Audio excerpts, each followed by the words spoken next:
During Easter dinner, my daughter-in-law threw a wine glass at my face because I refused to let her deadbeat parents move into my home. "You are being selfish," my son screamed while she added, "You have empty bedrooms." So I smiled, stood up, and drove myself to the emergency room. With blood dripping onto my phone screen, I texted my lawyer a single sentence. Phase 1 is complete. If you are watching this, hit the like button and subscribe if you have ever had to teach your own children a lesson they will never forget. Let me know in the comments where you are watching from. My name is Thaddeus King and I am 70 years old.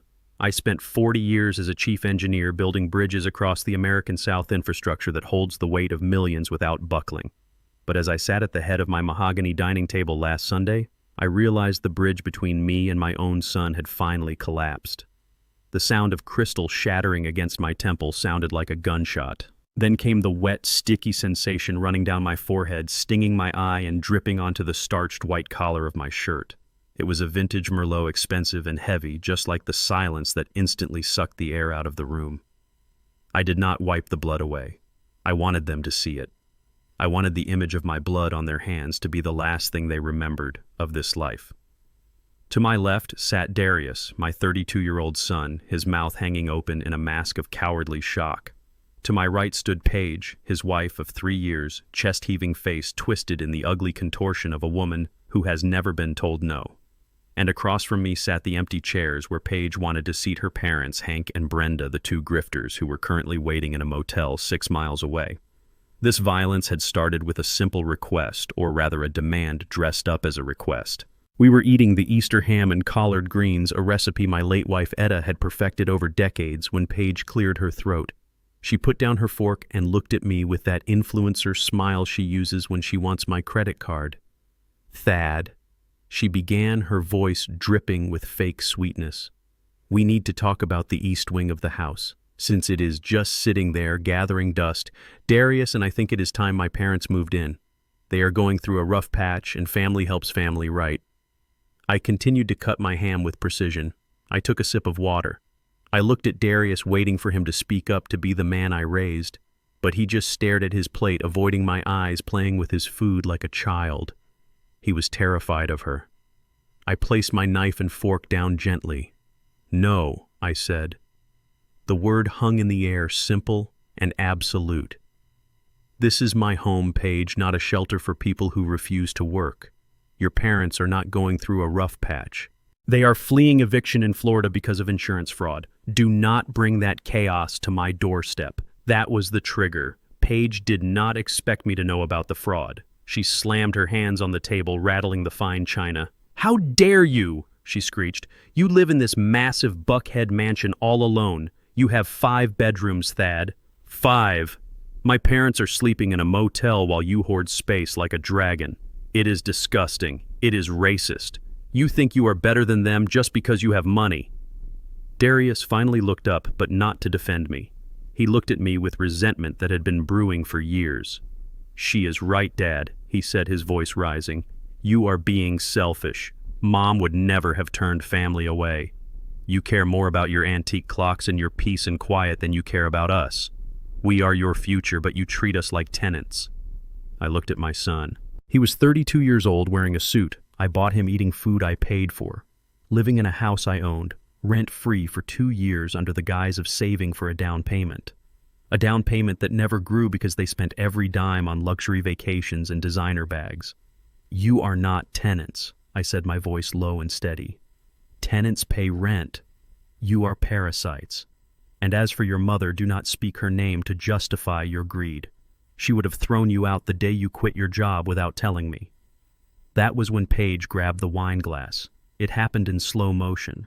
Her hand snatched the stem of the crystal goblet, a wedding gift from my engineering firm 20 years ago. She didn't just throw the liquid. She threw the glass. It struck me just above the left eyebrow, shattering on impact. The pain was sharp and immediate, but the clarity it brought was even sharper. Darius jumped up, knocking his chair over. Paige gasped, her hand flying to her mouth as if she couldn't believe what she had just done. But I saw her eyes. There was no regret there, only fear of the consequences. The red wine mixed with blood soaked my shirt, staining the fabric that Etta had ironed for me before she passed a shirt I saved for special occasions. "Dad, are you okay?" Darius stammered, taking a step toward me. I held up a hand, stopping him in his tracks. I did not scream. I did not rage. I did not throw anything back. I simply sat there for 10 seconds, letting the blood flow, letting the reality of the moment sink into their bones.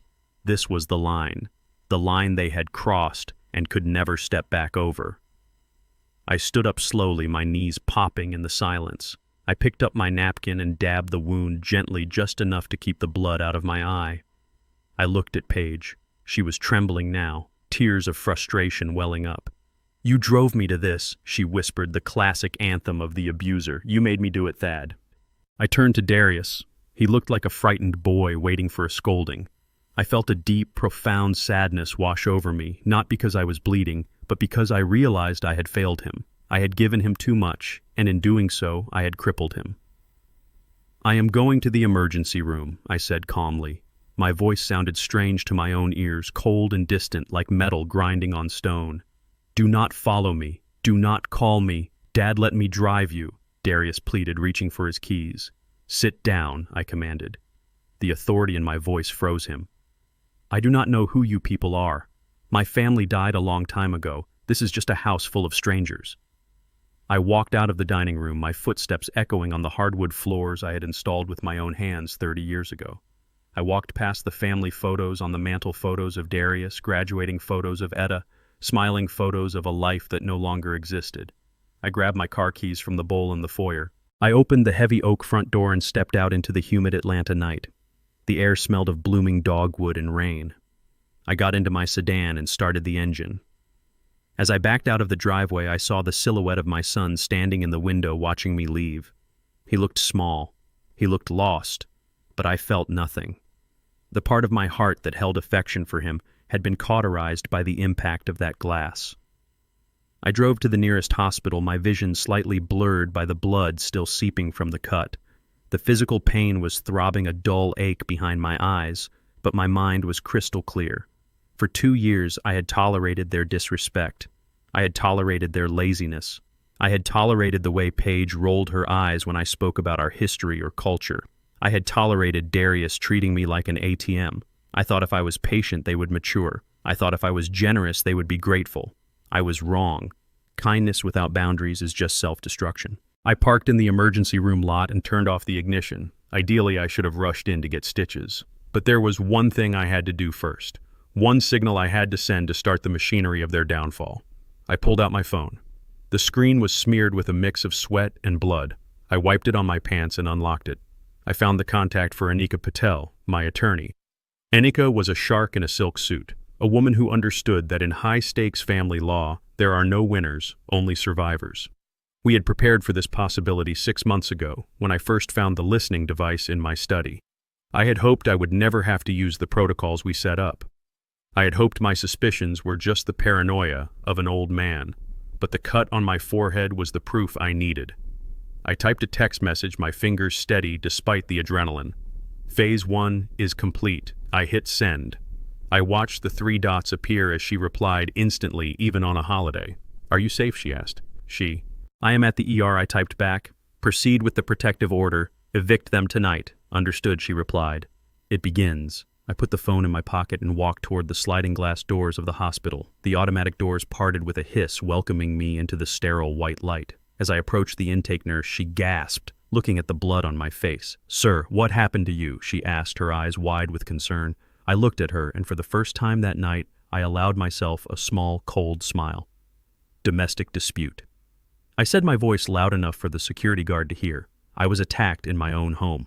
That declaration was the first nail in the coffin of their comfortable lives. They thought they had just won an argument. They thought they had intimidated an old man into submission. They had no idea that by drawing blood, they had just handed me the keys to their destruction. The wine glass didn't just break my skin, it broke the seal on their eviction. The game had changed. I was no longer playing the role of the patient father. I was now the engineer, and I was about to dismantle their lives brick by brick. The fluorescent lights of the emergency room hummed with a low electrical buzz that seemed to match the throbbing pain in my forehead. A young resident doctor with tired eyes and steady hands was finishing the 4th stitch above my eyebrow. He tied the knot and snipped the thread with a metallic click that echoed the finality of my decision. He peeled off his latex gloves and looked at me with a mixture of professional detachment and human concern. He told me that he was required by law to report this. He said that a wound caused by domestic violence involving a weapon, even a glass one, mandated police involvement. I did not object. I did not try to protect them. I simply nodded and said, "Do what you must." 20 minutes later, 2 officers walked into the cubicle. One was a younger man named Officer Miller, and the other a seasoned woman named Officer Hernandez. They saw the blood on my shirt, which had now dried into a dark, rusted brown. They saw the fresh stitches. They asked me to explain what happened. I kept my voice flat and devoid of emotion. I told them that I refused a request to house my in-laws. I told them my daughter-in-law became aggressive. I told them she threw a heavy crystal wine glass at my face from a distance of less than 3 feet. I told them my son witnessed it and did nothing. I told them I felt unsafe returning to my own home because there were 4 angry adults there who felt entitled to my property. Officer Hernandez took notes, her face grim. She asked if they had keys. I said yes, my son has a key, and he gave one to his wife. She asked if I wanted to press charges. I looked her in the eye and said I want them out of my house tonight. I want an emergency protective order. I cannot sleep under the same roof as the woman who assaulted me or the people who supported her. The officers stepped out to confer. When they returned, they held a clipboard. They told me that given the visible injury and the immediate threat of escalation, a judge had granted an emergency protective order. It was valid immediately. It meant that Paige, and by extension anyone she invited in who was not a resident on the deed, had to vacate the premises. Since Darius had facilitated the environment and I was the sole owner of the property, the police had the authority to remove them all to prevent further violence. They offered to escort me home to execute the order. I accepted. I sat in the back of the police cruiser watching the city of Atlanta pass by through the reinforced glass. The streetlights smeared into long streaks of amber. I felt like a stranger in my own life watching a movie about a man dismantling his legacy. I did not feel guilt. I felt the cold, hard resolve of an engineer who spots a structural failure and knows the only solution is demolition. We pulled into the driveway of my Buckhead estate at exactly 11 o'clock at night. The house was blazing with light. They were still awake. They were probably drinking my wine, eating my food, and complaining about how unreasonable I was. They likely thought I was staying at a hotel or sleeping in my car. They had no idea that the flashing blue lights reflecting off the oak trees were coming for them. I stayed in the car while Officer Hernandez and Officer Miller walked up to the front porch. I watched through the windshield. I saw the front door swing open. Darius stood there. Even from this distance, I could see his posture shift from annoyance to confusion, and finally to fear. He gestured wildly. He pointed toward the street. He was trying to explain. He was trying to charm. But you cannot charm a protective order. Officer Miller motioned for him to step aside. The officers entered my home. I opened the car door and stepped out into the cool night air. I walked slowly up the driveway, my cane clicking against the pavement, not because I needed it, but because I wanted them to hear me coming. When I entered the foyer, the scene was chaotic. Paige was standing at the bottom of the grand staircase, wearing a silk robe she must have brought with her, anticipating a long stay. Her face was a mask of red, blotchy rage. Hank and Brenda, her parents, were huddled near the dining room doorway, looking like raccoons caught in a trash bin. They were holding wine glasses. My wine glasses. Officer Hernandez was speaking firmly. She told them they had 5 minutes to gather their essential belongings. Wallets, phones, keys, medication. That was it. No packing suitcases, no clearing out the fridge, no taking the silver. They had to leave immediately. Paige spotted me standing by the door. Her eyes narrowed and she lunged forward only to be blocked by Officer Miller's outstretched arm. She screamed at me. She shouted that I was crazy. She yelled that I was a senile old man who was abusing his power. She threatened to sue me for unlawful eviction. She claimed she had rights because she was pregnant, which was a lie she had been spinning for weeks. She screamed that I couldn't throw her parents out at midnight. I said nothing. I simply pointed to the clock on the wall. It was 5 minutes past 11. Their time was up. Darius looked at me, his eyes wide and watery. He looked like a child who had broken a window and expected his father to fix it. He walked toward me, his hands out suppliant. "Dad, please," he begged. You cannot do this. Where are we supposed to go? Hank and Brenda have no money. Paige is upset. Just let us stay tonight. We can talk in the morning. We can fix this. I looked at my son. I looked at the man who had watched his wife assault me and had called me selfish. I looked at the man who wanted to move two grifters into the home I built with his mother. I saw no remorse in his eyes, only inconvenience. He was not sorry I was hurt. He was sorry his comfort was being disturbed. I spoke only once. I told him that he made his choice when he let his wife throw that glass. I told him that he was no longer my son, he was just an intruder. Officer Hernandez stepped in.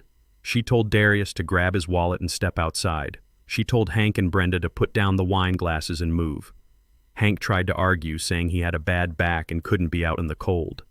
Officer Miller placed a hand on his baton, not drawing it but letting the weight of the authority settle the argument.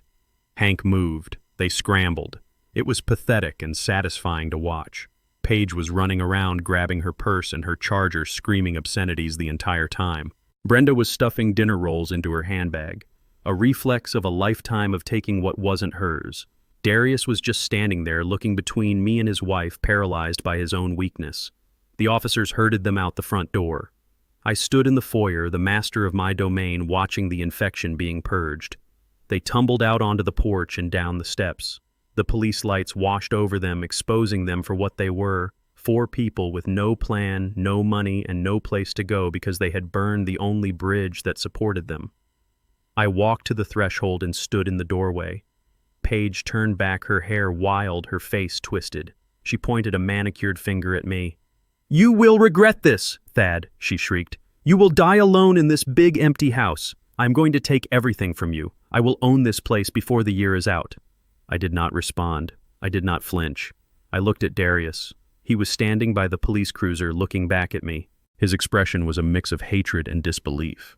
He could not fathom that his actions had consequences. He could not process that the bank of Dad was closed. He looked at the bandage on my forehead, and then he looked me in the eyes. For a second I thought I saw shame, but it was quickly replaced by a sneer. He turned his back on me and put his arm around Paige. He chose his side. Officer Hernandez approached me. She handed me a copy of the order. She told me that if they returned, if they called, if they texted, if they sent anyone else to harass me, I was to call 911 immediately. She told me that a patrol car would circle the block for the next few hours to ensure they cleared the neighborhood. I thanked her. I watched as they got into Darius's car. They argued, even as they got in.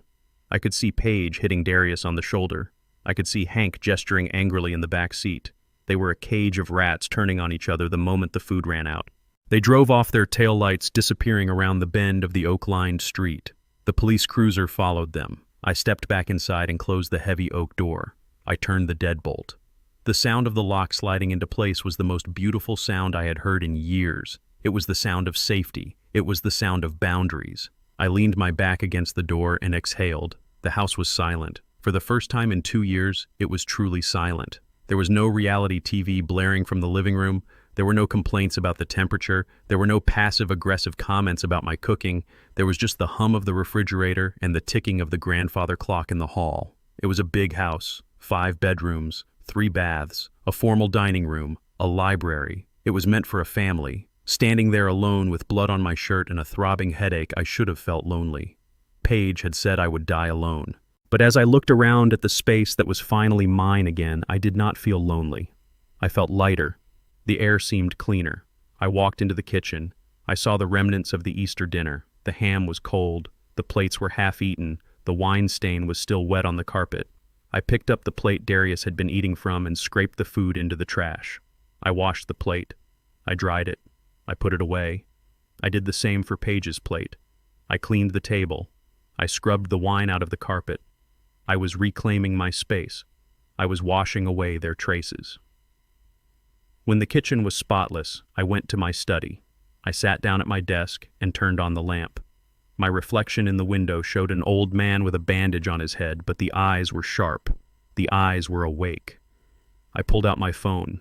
It was almost midnight. I found the number for a 24-hour locksmith service, a man I had used on my construction sites for years.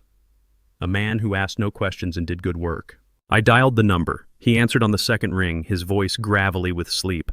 "This is Thad King," I said. I have an emergency. I need every cylinder changed. Front door, back door, garage, side entry. I need it done tonight. He asked if I was okay. I told him I was fine. I told him I was securing the perimeter. He said he would be there in 30 minutes. I hung up the phone. I sat in the leather chair that Etta had bought me for my retirement.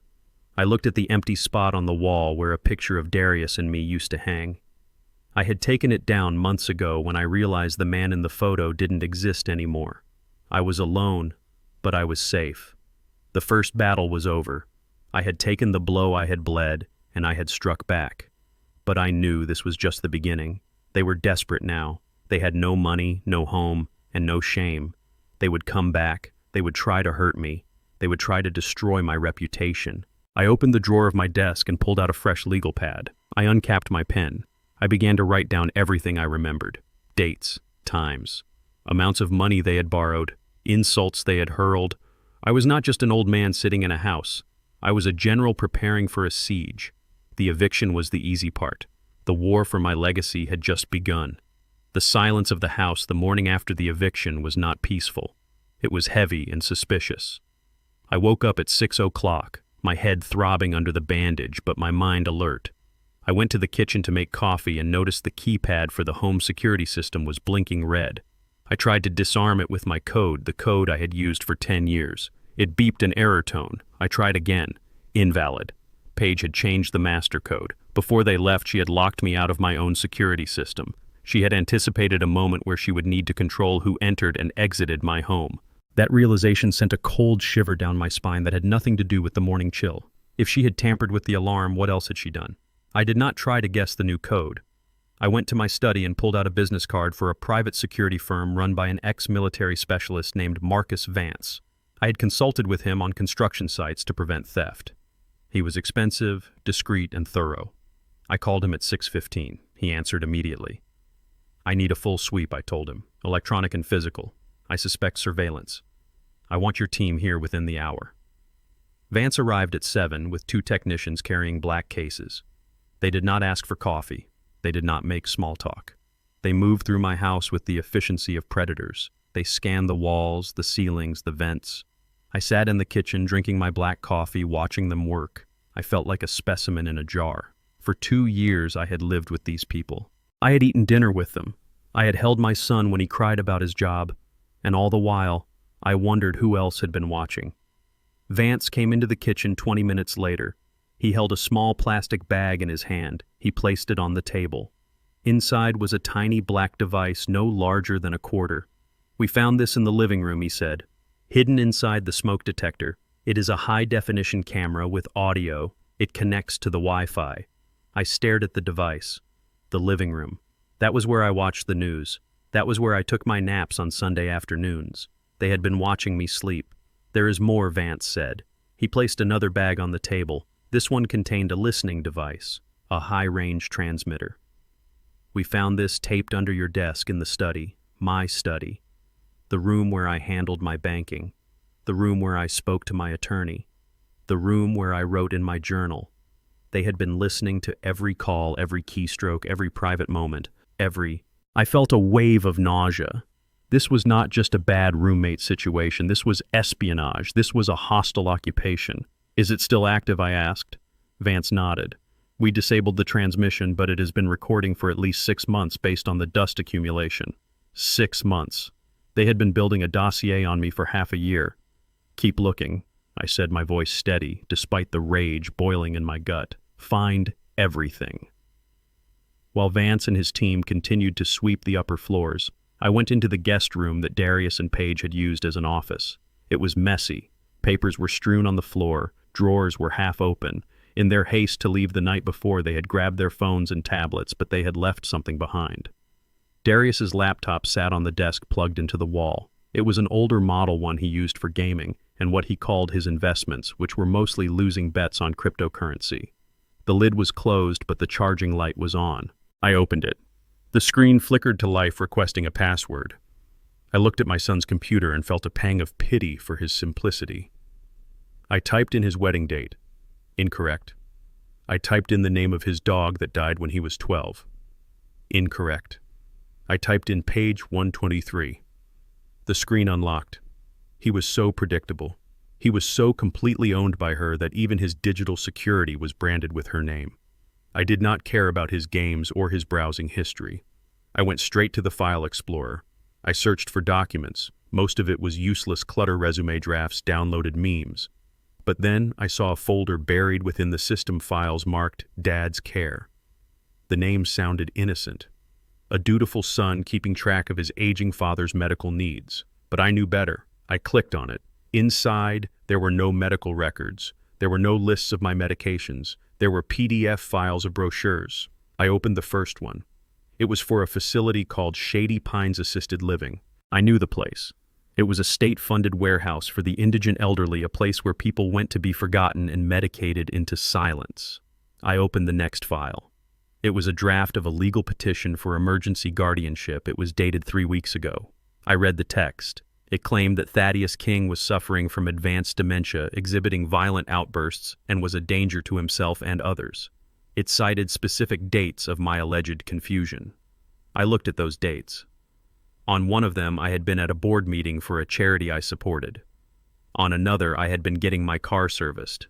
They were fabrications, lies constructed to strip me of my autonomy. But the worst was yet to come. There was a subfolder labeled Chat Logs. Darius had synced his phone messages to his laptop. He had never logged out. I opened the most recent conversation thread.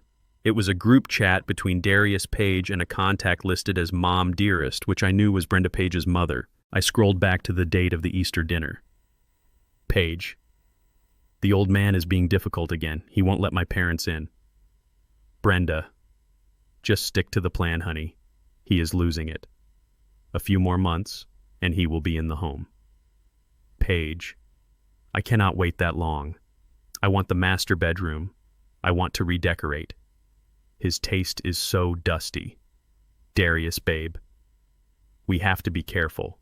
If he suspects anything, he will cut us off. Page. He is too stupid to suspect anything. He thinks we love him. He is just a lonely old fool paying our bills. Brenda.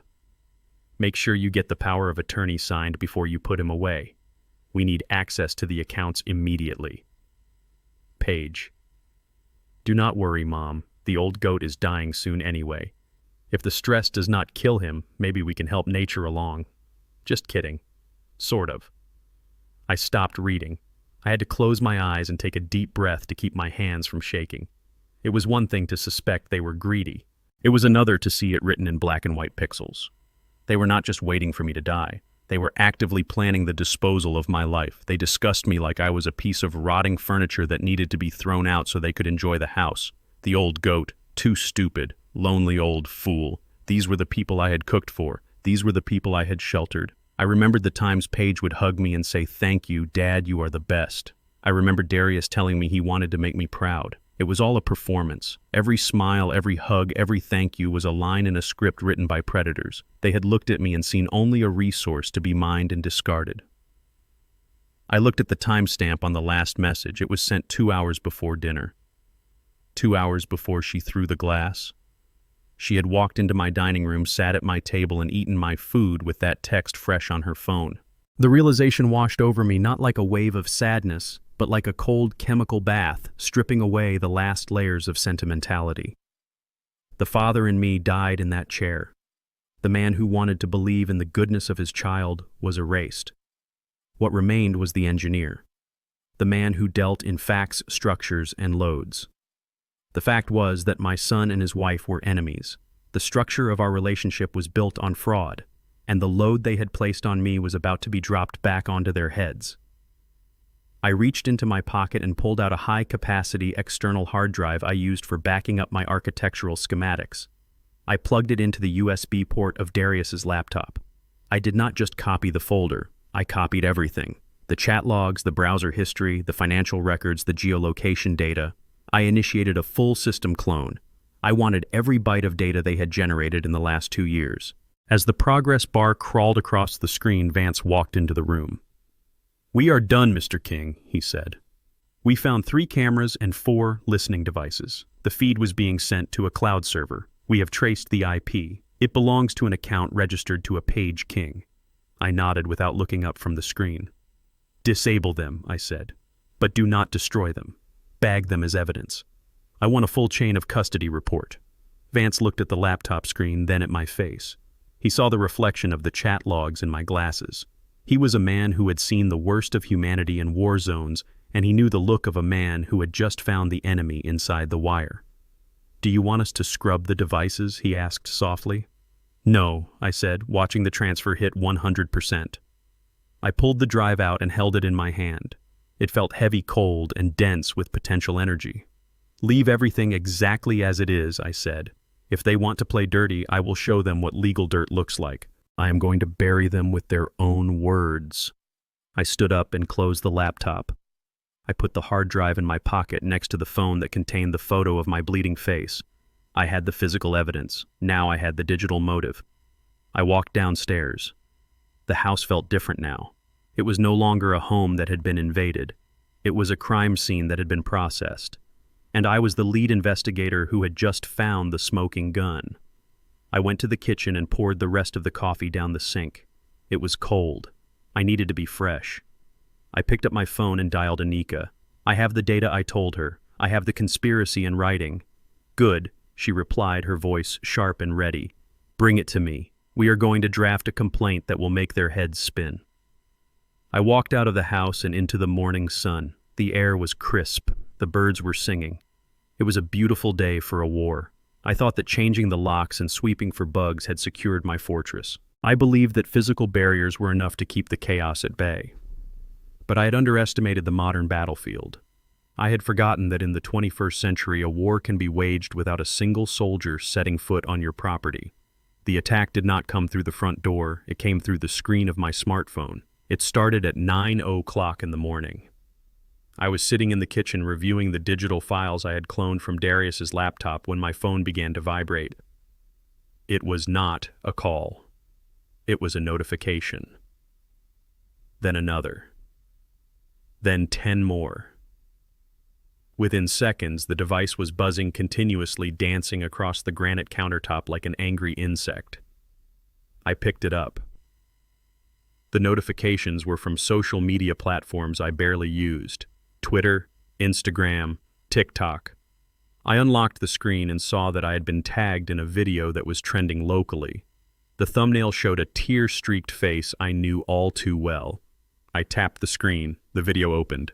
Paige was sitting on the edge of a generic hotel bed. The lighting was dim, carefully chosen to cast shadows that emphasized her distress. She was wearing an oversized t-shirt, one that made her look small and vulnerable. Her hair was messy, but what drew the eye immediately was the purple bruise on her forearm. It was a large, angry mark, clearly visible as she wiped tears from her eyes. I paused the video. I zoomed in on the bruise. I am an engineer. I know how impact works. I know how capillaries burst. That bruise was too uniform. The edges were too clean.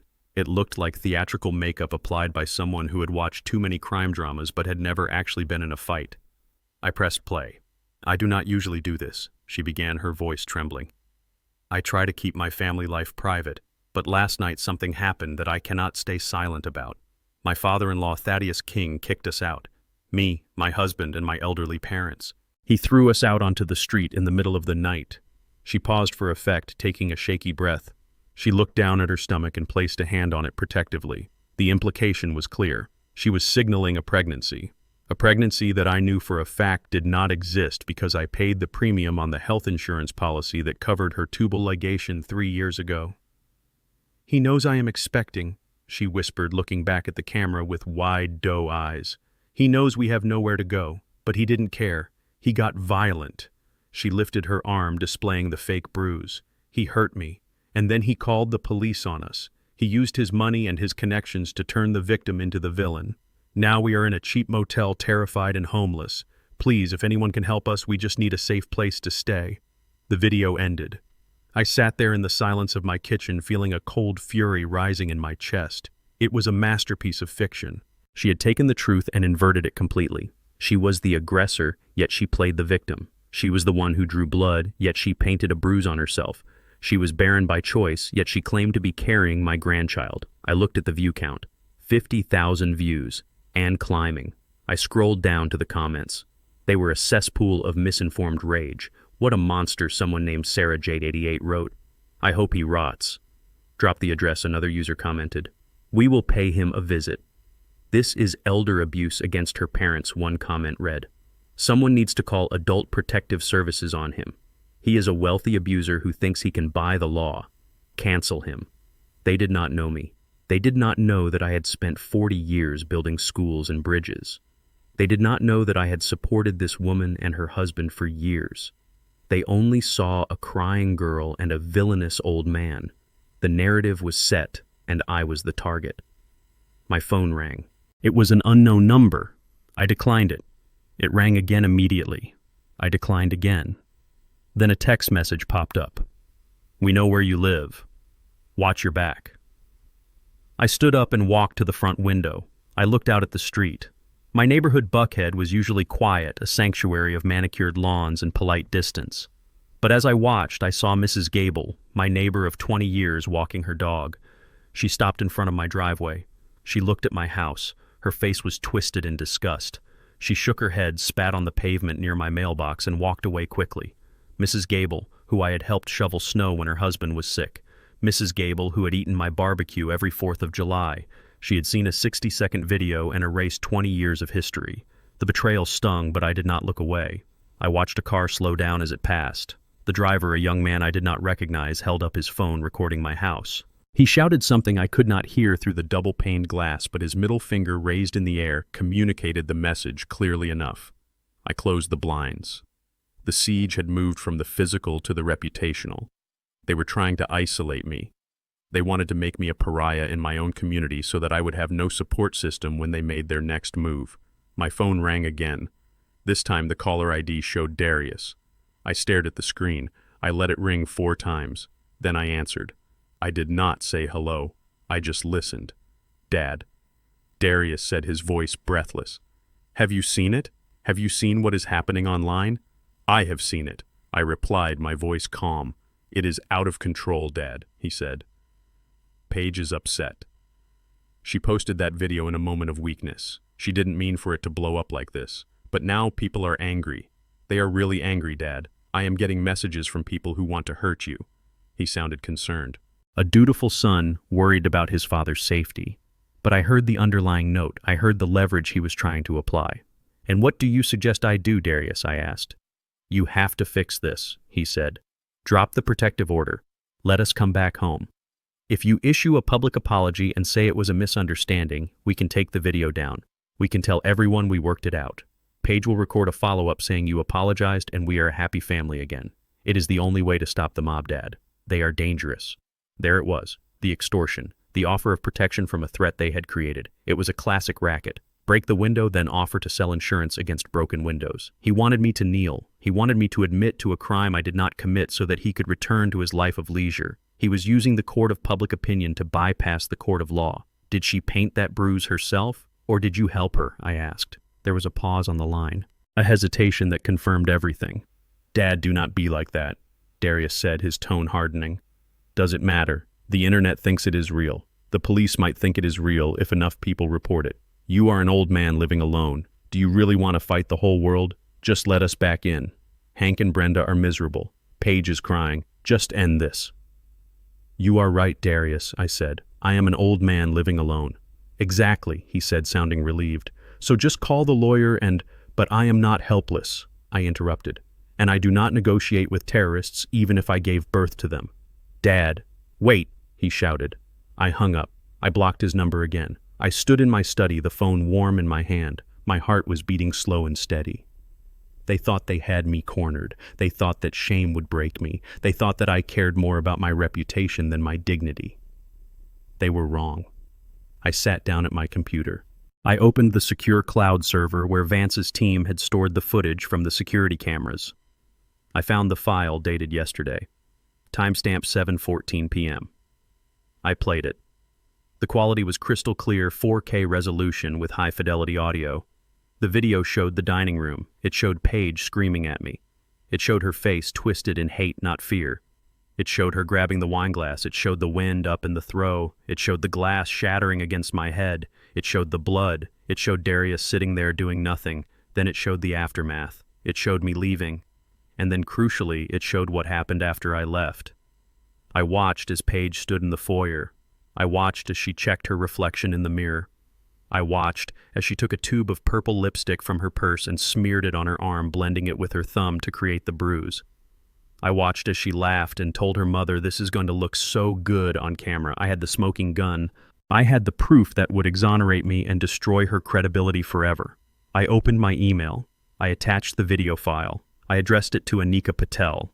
My finger hovered over the send button. I could release this now. I could post it online. I could silence the mob in an hour, but I stopped. If I released it now, it would just be a he said, she said dispute. It would be a messy family drama. People would move on to the next scandal tomorrow. Paige would claim the video was doctored or out of context. She would play the victim card even harder. No, I needed them to commit fully. I needed them to lie under oath. I needed them to file a police report based on these lies. I needed them to stand in front of a judge and perjure themselves. I needed the trap to snap shut, not just on their reputations, but on their freedom. I typed a message to Anika. Subject evidence for Phase 2. Body. Do not release this yet. Keep it sealed. Let them file the affidavits. Let them testify. Let her climb higher on her pedestal of lies. The fall needs to be fatal. I hit send. I stood up and walked to the window again. The protester was gone. Mrs. Gable was gone. The street was empty. I was the villain of the day. Let them hate me. Let them scream. Let Darius think he was winning. Let Paige think she was a star. I went to the kitchen and poured a glass of water. My hand was steady. I was not afraid of the noise outside. I knew the truth. And I knew that truth, like a well-built foundation, can wait for the storm to pass before it reveals its strength. I took a sip of water. It was cool and refreshing. "Climb, Paige," I whispered to the empty room. "Climb as high as you can. I will be waiting at the bottom." While the internet was burning with indignation over my supposed cruelty, my son and his wife were doing what they always did when faced with stress. They were spending money. My money. I sat in my study monitoring the transaction alerts on my American Express Platinum account. It was a real-time feed of their gluttony. The first alert came in at noon. A booking at the St. Regis Atlanta. 2 rooms. Ocean View Suites. They had not just booked a room for themselves, they had booked a separate suite for Hank and Brenda. The total cost for 3 nights was $4,000. I did not cancel it immediately. I wanted them to get comfortable. I wanted them to unpack their bags. I wanted them to feel the high thread count sheets and order room service. I wanted them to believe that despite the eviction, the financial umbilical cord was still intact. Darius had been an authorized user on my account since college, a safety net I had never removed because I foolishly believed he would only use it for emergencies. To him, a lack of luxury was an emergency. At 7:00 in the evening, the next set of alerts began to ping. They were dining at Atlas, the hotel's Michelin star restaurant. I opened the banking app on my tablet. I could see the pending charges: 2 bottles of Caymus Cabernet, $300, a seafood tower, $150, 4 Wagyu steaks, $400. They were feasting, they were clinking glasses and toasting to their cleverness. I could almost hear Paige telling her mother how she had destroyed my reputation. I could imagine Hank laughing with his mouth full of lobster, congratulating Darius on handling the old man. They were eating my retirement. They were drinking my hard work. They believed that even though I had kicked them out, I was too weak or too afraid of public backlash to cut off the money. They thought the credit card was a peace offering, a silent apology for the night before. They were wrong. It was not a peace offering. It was bait. I picked up my landline phone. I dialed the number on the back of my own card. I bypassed the automated system and reached a fraud specialist. I gave my security answers. "I'm looking at some pending charges," I told the representative. "A hotel stay and a large dinner bill." "Are these authorized charges?" Mr. King, the agent, asked. "No," I said, my voice flat. "My card information has been compromised. I have family members who have taken possession of the authorized user cards without my consent. I need you to report them as lost or stolen immediately. I want the account frozen. I want every card associated with my social security number deactivated right now." The agent apologized. He told me he was locking the account instantly. He told me that any further transaction attempts would be declined and flagged for fraud. "Thank you," I said. "And please note that I am at home. I am not at the St. Regis. If anyone tries to call and verify identity from that location, it is not me. I hung up the phone. I leaned back in my chair and looked at the clock. It was 8:15. They would be finishing their main course. They would be ordering dessert soon, maybe a digestive, a cognac for Hank, a port for Darius. I closed my eyes and visualized the scene. The waiter in his crisp white jacket approaching the table with the leather bill folder, Darius reaching into his pocket with the casual arrogance of a man who has never paid a bill he earned. He would place the heavy metal card on the tray, not even looking at the total. He would smile at Paige. He would feel powerful. I waited. 10 minutes passed, then 15. My cell phone rang. It was Darius. I stared at the screen. I did not answer. I let it ring until it went to voicemail. It rang again immediately. Then a text message appeared. Dad, pick up. It is an emergency. The card is not working. I smiled. It was a small, cold smile. An emergency. A heart attack is an emergency. A car crash is an emergency. Being unable to pay for a $1,000 dinner you did not earn is not an emergency. It is a reality check. I imagined the scene unfolding in the restaurant. The waiter returning to the table not with a receipt for signature but with the card held awkwardly in his hand. He would lean in discreetly, trying not to embarrass them, but his voice would carry the professional firmness of rejection. I am sorry, sir, the card was declined. Do you have another form of payment? Darius would laugh nervously. He would say, try it again. It must be a chip error. It is a platinum card. It has no limit. The waiter would try again. The machine would beep that terrible final tone. Declined. Call issuer. The murmurs would start at the surrounding tables. The other diners, the wealthy elite of Atlanta, would look over. They would see the sweat breaking out on Darius' forehead. They would see Paige's smile vanish, replaced by the sharp panic of a social climber losing her grip. My phone rang again. Darius. Then Paige. Then an unknown number which I assumed was the restaurant. I silenced them all. In the restaurant, the waiter would be losing patience. The manager would be approaching. Sir, we need to settle the bill. Darius would check his own debit card, the one attached to his personal account where his meager salary used to go before he quit. Declined. Insufficient funds. He had spent his last paycheck on the hotel deposit that I had now disputed. Paige would check her purse. She had no money. Her cards were maxed out on clothes she wore once for Instagram photos. All eyes would turn to Hank and Brenda. The parents, the elders, the people who were supposed to be the safety net. Hank was a grifter. He survived by spending other people's money. He hated spending his own. He had cash stashed away, money he hid from creditors, and the IRS money he kept in a roll in his sock. He would have to reach down. He would have to expose his stash. I could see it perfectly. Hank, red-faced and furious, peeling off $100 bills one by one, his hands shaking with rage. He was paying for a dinner he thought was free. He was bleeding cash he could not afford to lose. This was the wedge. This was the crack in their alliance. Hank and Brenda were only there because they thought Darius was a golden goose. They thought he had access to the family fortune. Now they were realizing that without me, Darius was just a broke 32-year-old man with expensive tastes. They would leave the restaurant in shame. The staff would whisper. They would walk through the lobby not as VIP guests but as potential fraudsters. They would go up to their rooms and the elevator ride would be silent and suffocating. Once they were in the room, the fighting would start. Hank would demand to know why the card was cut off. Paige would scream that it was a mistake. Darius would try to defend himself, but he would have no defense. He had promised them luxury and delivered humiliation. I turned to my computer. I opened my email client. I composed a new message. To Darius King, subject notice of financial independence. Darius, as of 8:00 p.m. tonight, all credit cards, banking privileges, and authorized user accounts associated with my name have been terminated. I have also reported the transactions from the last 24 hours as unauthorized use of funds. The lease on your previous apartment was in my name as a guarantor. I have notified the landlord that I am withdrawing that guarantee effective immediately. Any debts you incur from this moment forward are yours alone. You are 32 years old. You have a degree I paid for. You have a healthy body. You have a wife who claims to be resourceful.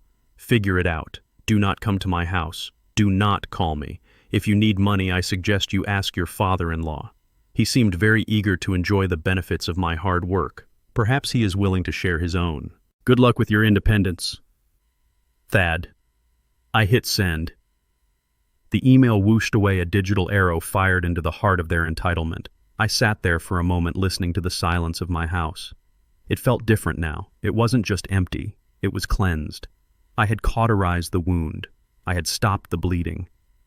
For years, I had told myself that supporting them was love. I told myself that I was helping them get on their feet. But looking at the bank statements, looking at the years of waste, I realized I hadn't been helping them. I had been handicapping them. I had robbed Darius of the struggle that makes a man strong. I had allowed him to remain a child. Cutting him off was the most painful thing I had ever done, but it was also the most necessary. He would hate me for it. He would tell the world I was a monster who starved his own son. But someday, if he survived this, if he found a way to stand on his own 2 feet, he might understand. Or he might not. It didn't matter. What mattered was that I was no longer willing to be the fuel for their fire. I stood up and walked to the kitchen. I opened the fridge. It was full of food I had bought for the Easter dinner. I took out the ingredients for a sandwich. I made it slowly, carefully spreading the mustard, arranging the ham. I sat at the small kitchen table and ate. It was a simple meal.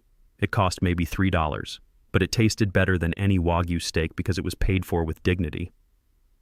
My phone buzzed one last time. A text from Darius. "You are ruining my life. I hate you." I looked at the words. They were meant to hurt. They were meant to make me feel guilty. But all I saw was a temper tantrum. I put the phone face down on the table. I finished my sandwich. I washed the plate. I turned off the lights. Upstairs in the master bedroom, I lay down in the bed I used to share with Etta. I looked at the ceiling. "I miss you, Etta," I whispered into the dark. "I am sorry it came to this, but I will not let them destroy what we built."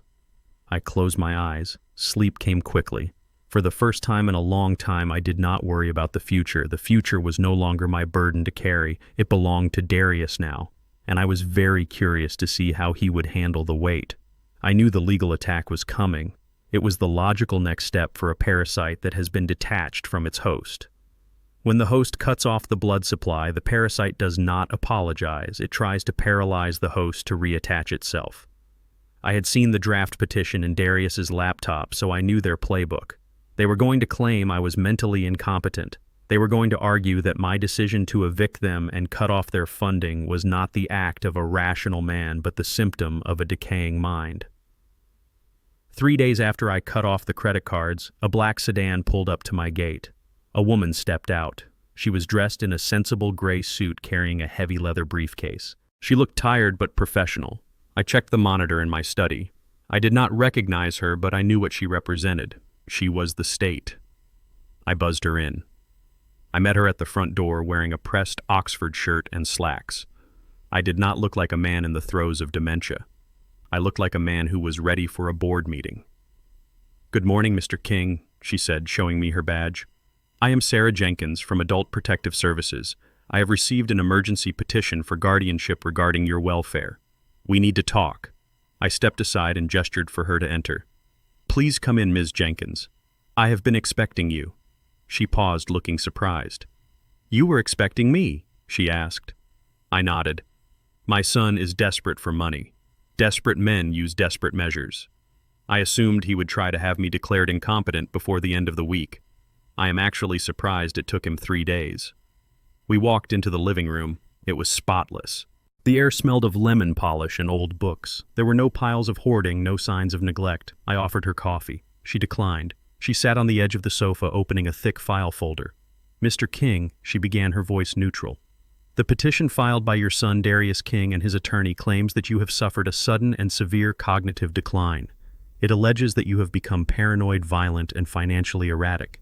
It states that you evicted your pregnant daughter-in-law in the middle of the night without cause, and that you have cut off support for your family due to delusions of persecution." I sat in my armchair, my hands folded in my lap. I listened without interrupting. "It also claims," she continued, looking up at me, "that you believe your family is spying on you and that you have hired mercenaries to sweep your home. They are requesting immediate temporary guardianship to freeze your assets and ensure your safety." I smiled. It was a tight, controlled smile. "Ms. Jenkins," I said, "let us address these points one by one. First, regarding my health." I reached into the drawer of the side table and pulled out a manila envelope. I handed it to her. "This is a letter from Dr. Eris Thorne, my primary care physician for 20 years. I saw him yesterday for a full physical and cognitive evaluation. You will find his contact information at the top. He certifies that I am in excellent physical health for a man of 70 and that my cognitive functions are above average." She took the letter and read it. Her eyebrows went up. "This is dated yesterday," she noted. "As I said, I was expecting you. Now, regarding the paranoia," I continued. I stood up and walked to the mantelpiece. I picked up a plastic evidence bag containing the listening device Vance had found under my desk. I handed it to her. "This is a long-range audio transmitter. I found it taped under my desk 3 days ago, along with 3 hidden cameras. My security consultant traced the signal to an account registered to my daughter-in-law." "Is it paranoia if they are actually watching you, Ms. Jenkins?" She looked at the bug in the bag. She looked at me. The professional neutrality was beginning to crack. "And regarding the financial erraticism," I said, returning to my seat. "My son claims I am spending wildly or cutting him off without reason. The truth is simpler. I stopped being an automated teller machine. I pulled out my tablet. I opened an audio file. I want you to listen to this call," I said. "It took place 2 days ago. It is my son Darius."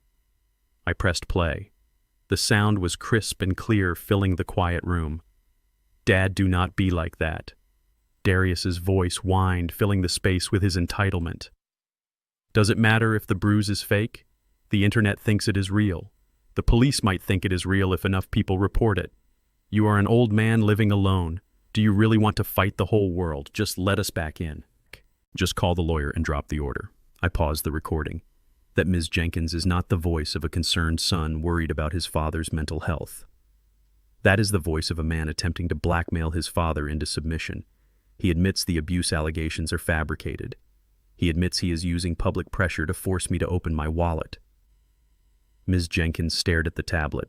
She closed the file folder on her lap. The tension in her shoulders dropped. She was no longer an investigator looking for a victim. She was a witness looking at a crime. "Mr. King," she said, her voice softer now, "this petition claims you are a danger to yourself, but based on this evidence, the only danger here seems to be your family." She took out a pen and made a large note on the front of the file. "I am going to recommend that this petition be dismissed with prejudice," she said. "There is absolutely no evidence of cognitive decline. In fact, you seem to be the most lucid person involved in this mess." "Thank you," I said. However, she continued, looking me in the eye. "I have a duty to report abuse. Financial exploitation and emotional abuse of a senior citizen are crimes in this state. Do you want me to open a case against your son and his wife?" I looked out the window. I saw the oak tree I had planted when Darius was born. It was strong and tall, but the roots were interfering with the foundation of the house. Sometimes you have to cut the roots to save the structure. "Not yet," I said. "I am handling this my way. But keep that file open, Ms. Jenkins. I have a feeling they are not done yet." She stood up. She shook my hand. Her grip was firm. "If they come back, Mr. King, if they try to force their way in, or if they threaten you again, call me. I have the authority to place them on a registry that will make their lives very difficult." I walked her to the door. As she stepped out onto the porch, she turned back. "You know, Mr. King," she said, "most people in your position crumble. They give in because they are afraid of being alone. You are very strong." "I am not strong," I said, watching a squirrel run across the lawn. "I am just disappointed. And disappointment is a very powerful fuel." I watched her car drive away. Darius had played his legal card. He had tried to use the system to crush me. But he had forgotten that the system requires evidence, and I was the only one who had it. I went back into my study. I sat at my desk and looked at the phone. I knew what would happen next. The lawyer would call Darius. He would tell him the petition failed. He would tell him the social worker found me competent. He would tell him to pay the retainer fee, which Darius did not have. Panic would set in. Real panic. I opened my journal and wrote down the date and time of Ms. Jenkins' visit. I noted the outcome. Phase 3 was approaching. They were running out of legal options. They were running out of money. They were running out of friends. Soon they would stop trying to be clever and start being desperate. And desperate men make fatal mistakes. I checked the security cameras. The perimeter was clear. But I knew they were out there plotting their next move. I was ready. I had the truth on my side, and as I was learning, the truth is the sharpest weapon of all. 2 days after the failed guardianship attempt, my phone rang again. It was not Darius this time. It was Paige. I let it go to voicemail. I listened to the recording in the quiet of my study. Her voice was unrecognizable. Gone was the shrill screech of the entitled victim. Gone was the arrogant demand for my property. In its place was a soft, trembling whisper that sounded like it had been rehearsed in front of a mirror for hours. She was apologizing. She was begging for a chance to explain. She claimed she wanted to make things right before the baby came. I did not believe a word of it. But I knew that a predator who changes camouflage is preparing to strike from a different angle. I needed to know what that angle was. I also needed to get them on record admitting that their previous actions were a sham. I texted back. One sentence. Meet me at the Capitol Grill at 6 p.m. It was a public place. It was expensive. It was safe. I arrived 15 minutes early. I sat in a booth near the back facing the door. I placed my phone face down on the table, recording app running. I ordered a sparkling water with lime. I waited. They walked in at 6:00 sharp. They looked different. The swagger was gone. Darius looked thinner, his suit jacket hanging loosely on his shoulders. His eyes were bloodshot, the telltale sign of sleepless nights and perhaps too much cheap vodka. Paige was dressed conservatively in a loose floral dress that hinted at maternity without actually needing to accommodate anything. She wore no makeup. She looked pale and humble. It was a costume designed to elicit sympathy. They slid into the booth opposite me. Darius could not meet my eyes. He stared at the white tablecloth as if it contained the secrets of the universe. Paige, however, looked right at me. Her eyes filled with instant tears. It was impressive, really. She could summon moisture on command like a lawn sprinkler. Thad, she began, her voice cracking. Thank you for meeting us. We know you are angry. You have every right to be. I said nothing. I sipped my water. She reached across the table, trying to take my hand. I moved my hand away. She pulled back, looking wounded. I want to apologize, she said. For everything. For the glass, for the video, for the lawsuit. I was not myself, Thad. It is the hormones. This pregnancy has made me crazy. I am emotional. I am scared. I just want my family back. She dabbed her eyes with a napkin. Darius shifted uncomfortably. We are barely eating, Dad, he mumbled. We are staying in a motel by the airport. It is loud. It is dirty. Paige needs rest. The baby needs stability. I watched them perform. It was a duet of desperation. But underneath the sorrow, I heard the hum of calculation. They were not sorry they had hurt me. They were sorry they had lost. They were trying to reset the board because they had run out of moves. I decided to feed them a little hope. I wanted to see how far they would reach. I am listening, I said, my voice neutral. Go on. Paige's eyes lit up. She leaned forward. The tears vanished instantly, replaced by a sharp, eager glint. We want to start over, she said. We want to come home. We will follow your rules. We will send my parents back to Florida. It will just be us. Me, Darius, and the baby. We can be a real family again. She paused, waiting for me to agree. When I didn't, she played her ace. But Thad, we need to be practical. You are getting older. This stress is bad for you. We talked to a lawyer not to sue you, but to help you. Here it comes, I thought. The hook. We drafted an agreement, she said, pulling a document out of her purse. It is a simple family trust. It puts the house in Darius' name just for tax purposes, you understand. And it gives us power of attorney over your accounts. Not so we can spend your money, but so we can manage the bills for you. So you do not have to worry about anything. You can just relax and be a grandfather. She pushed the paper across the table. It was a single sheet heavy with legal jargon, but clear in its intent. It was a surrender document. It was a voluntary abdication of my life. If you sign this, she said, her voice dropping to a conspiratorial whisper, we will drop everything. We will delete the video. We will tell everyone it was a misunderstanding. We will take care of you, Thad, forever. I looked at the paper. I looked at Darius. He was sweating. He knew this was a gamble. He knew they were betting everything on my desire for peace. I looked at Paige. She was smiling now, a small, hopeful smile. She thought she had won. She thought that by dangling the promise of a grandchild and the threat of loneliness, she could trick the engineer into demolishing his own fortress. I picked up the paper. I folded it neatly in half. Then I folded it again. I placed it next to my water glass. You want me to sign over my house? I asked. It is just paperwork, Thad, she said dismissively. It stays in the family, and you want control of my money. To help you, she insisted. To make sure the baby has what it needs. The baby, I repeated. Yes, she said, patting her stomach. Your grandson. or granddaughter? We find out next week. I nodded slowly. I took a long sip of my water. I set the glass down with a solid thud. You are very good at this, Paige, I said. The acting, the tears, the costume. It is very convincing. For a moment I almost believed you were actually sorry. I am sorry, she protested. No, you are not, I said, my voice hardening into steel. You are broke, and you are a liar. Her smile faltered. What do you mean? I mean that there is no baby, I said. Darius looked up, his eyes wide. Dad, what are you saying? I am saying, Darius, that your wife is a biological impossibility. I turned my gaze to Paige. She went pale. She knew. She knew that I knew. 3 years ago, I continued my voice low and precise enough to cut glass. I paid the premium for your health insurance policy. It was a platinum plan. I wanted to make sure you were covered. Because I paid the bill, I received the explanation of benefit statements. I leaned in closer. On May 12th, 3 years ago, you underwent a laparoscopic bilateral salpingectomy. For those who do not speak medical terminology, that means you had your fallopian tubes removed. Not tied. Removed. You cannot get pregnant naturally, Paige. It is physically impossible. The silence at the table was absolute. It was a vacuum that sucked the air out of their lungs. Darius turned to look at his wife. His face was a mask of confusion and horror. He did not know. She had lied to him too. Paige, he whispered, is that true? She stammered. She tried to find a lie, but there was nowhere to go. The medical fact was a wall she could not climb.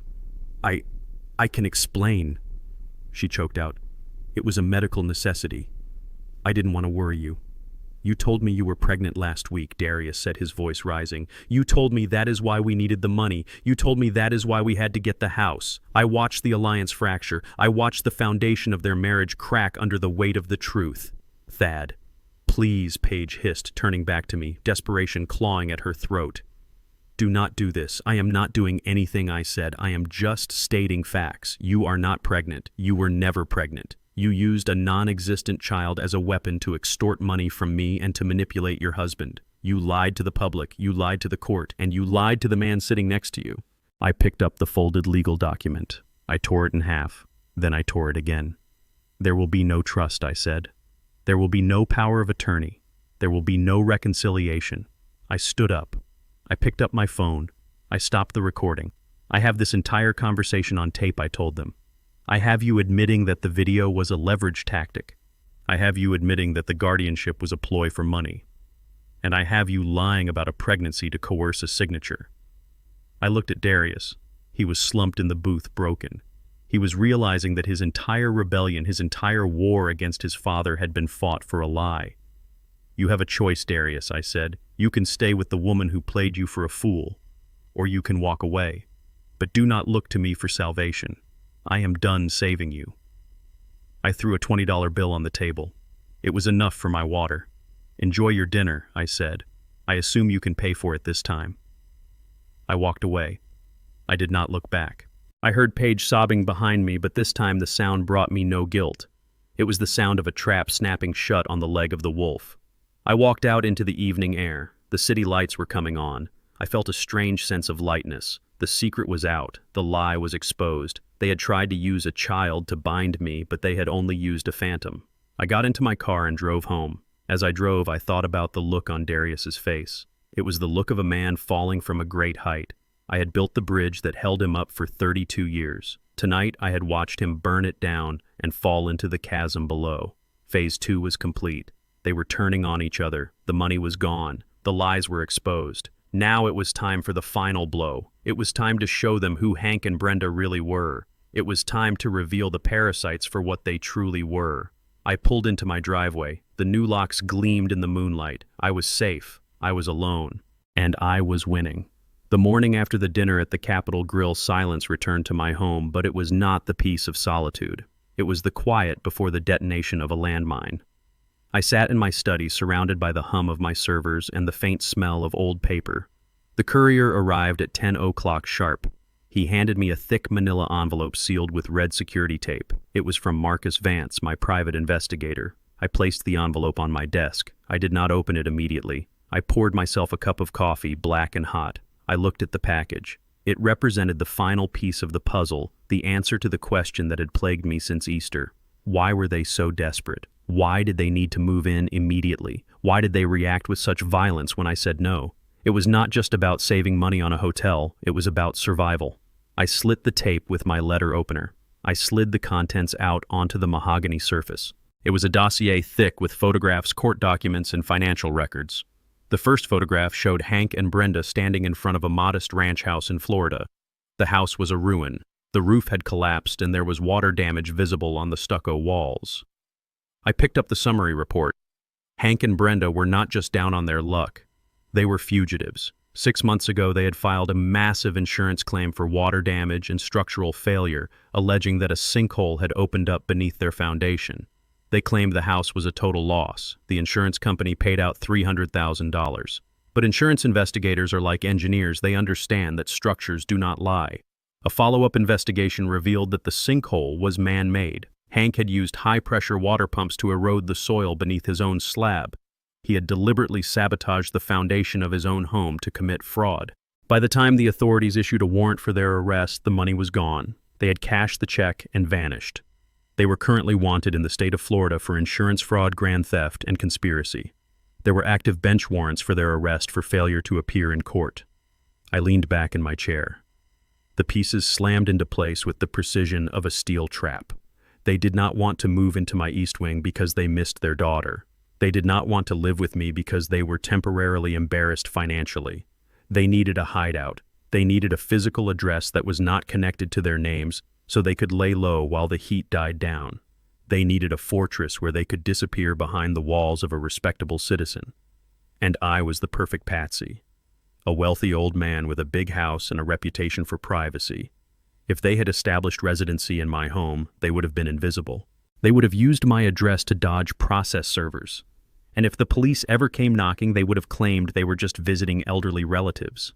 I felt a cold sweat break out on the back of my neck. If I had let them in, if I had allowed them to stay even for a week, I could have been charged with harboring fugitives. I could have been implicated in their conspiracy. They were willing to drag me into a felony just to save their own skins. But the dossier held a darker secret. I turned the page. Vance had included a section titled Known Associates in Communications. There was a printout of an email chain. It was dated 2 weeks before Easter. The sender was Hank. The recipient was Darius. I put on my reading glasses. I needed to see this clearly. I needed to be sure. Hank wrote Darius, "The investigators are sniffing around the old address. We need to move by the 1st of the month. We cannot stay in the motel anymore. They scan IDs. We need to get into your dad's place. It is the only secure location." And below that was the reply from my son. Darius wrote, "I am working on him, Hank. He is stubborn. Paige and I are going to push hard at Easter dinner. If he says no, we will just move you in anyway while he is asleep and claim squatters' rights if we have to. Just hold tight. Do not get pulled over." I read the email 3 times. I read it until the words blurred together. Darius knew. My son knew that his in-laws were criminals. He knew they were wanted by the law. He knew that bringing them into my house put me in legal jeopardy. And he did not care. He was actively conspiring to turn my home into a safe house for felons. I stood up and walked to the window. I looked out at the manicured lawn, the oak trees, the quiet street. I had built this life on the principles of law and order. I had followed every code, every regulation, every statute. And my son was willing to burn it all down because he was too weak to say no to his wife. The betrayal I felt before was emotional. This was different. This was existential. Darius had not just been selfish, he had been dangerous. He had placed a target on my back. I went back to the desk. I looked at the mugshots of Hank and Brenda attached to the file. They looked younger in the photos, smug and arrogant. They were smiling the smile of people who think they are smarter than the system. I picked up my phone. My thumb hovered over the contact for Officer Hernandez. I could end this right now. I could call the police and tell them where to find Hank and Brenda. I could give them the motel address. I could show them the emails proving Darius was an accessory. They would all be arrested within the hour. But I hesitated. If I called the police now, it would be over too quickly. Hank and Brenda would go to jail, yes, but Darius would play the victim. He would claim he didn't know the extent of their crimes. He would claim he was manipulated. Paige would cry to the media that I was a vindictive old man who sent her parents to prison because of a family dispute. The narrative would still be messy, and more importantly, Darius would not learn. He would blame the system. He would blame me. He would never take responsibility for the fact that he chose a criminal enterprise over his own father. No, I needed to wait. I needed the pressure to build. Hank and Brenda were desperate. They had no money, the credit cards were dead. They couldn't use their own identities to get a new hotel room or rent an apartment. They were trapped in a city where they were rapidly running out of resources. When rats are trapped, they do not surrender. They bite. They panic. They make mistakes. I wanted Darius to feel the weight of his choice. I wanted him to see who these people really were when the facade crumbled. I wanted him to be the one to realize that he had tied himself to a sinking ship. I gathered the papers and put them back in the envelope. I walked over to the wall safe hidden behind the portrait of Etta. I spun the dial. I placed the dossier inside next to the hard drive and the audio recordings. I had the nuclear option. I had the button that could send them all to prison for years. But I would not press it yet. I would let them starve a little longer. I would let the fear of capture eat away at their sanity. I closed the safe and spun the lock. My phone pinged. It was a notification from my security system. Motion detected at the perimeter gate. I pulled up the camera feed on my monitor. It was a black SUV. It was idling by the entrance. The windows were tinted, but I could see the driver. It was Hank. He was watching the house. He was casing the property. He looked desperate. He looked like a man who knew the walls were closing in. He was talking on his phone, gesturing wildly. I zoomed in. I couldn't hear him, but I could read the body language. He was angry. He was frantic. He knew I had cut off the money. He knew he couldn't go back to Florida. He knew he couldn't stay at the St. Regis. He needed funds, and he needed them now. I watched as he drove away, his tires screeching on the asphalt. He wasn't leaving. He was retreating to regroup. He would be back. And next time, he wouldn't just sit at the gate. I sat back in my chair. The engineer in me began to calculate the load-bearing capacity of a desperate man's morality. Hank was a fraudster, which meant he was a coward, but he was also cornered. Darius was weak, which meant he was malleable. Paige was greedy, which meant she was the catalyst. They would come for me. Not with lawyers this time, not with social workers. They would come for the only thing they understood: value. I looked at the collection of vintage Rolex watches displayed in the glass case on my bookshelf. They were worth $500,000. They were portable. They were untraceable if sold on the black market. I knew Darius had always admired them. I knew he knew the combination to the display case because I had shown him once years ago when I thought I was raising a successor. A plan began to form in my mind, a trap within a trap. I would not call the police to report a past crime. I would invite them to commit a new one. I would give them the opportunity to cross the final line from civil dispute to criminal felony. I picked up my phone and sent a text to Vance. "I need you to adjust the sensors in the basement window," he replied instantly. "Consider it done." I turned off the monitor. I sat in the dark listening to the silence of the house. I was not afraid of the thieves. I was waiting for them. I was the spider sitting in the center of the web, feeling the vibrations of the prey approaching. And I knew that when they arrived, I would not be the one who was surprised. I thought of Darius one last time. I thought of the boy I taught to ride a bike. I thought of the man who conspired to harbor fugitives. The boy was gone. The man was an enemy. And tonight I would treat him as such. 2 days later, the desperation I had calculated finally reached its boiling point. My security team intercepted a text message sent from Paige to Darius at 3 p.m. They were holed up in a motel off the interstate, the kind of place that charges by the hour and smells of industrial cleaner masking decay.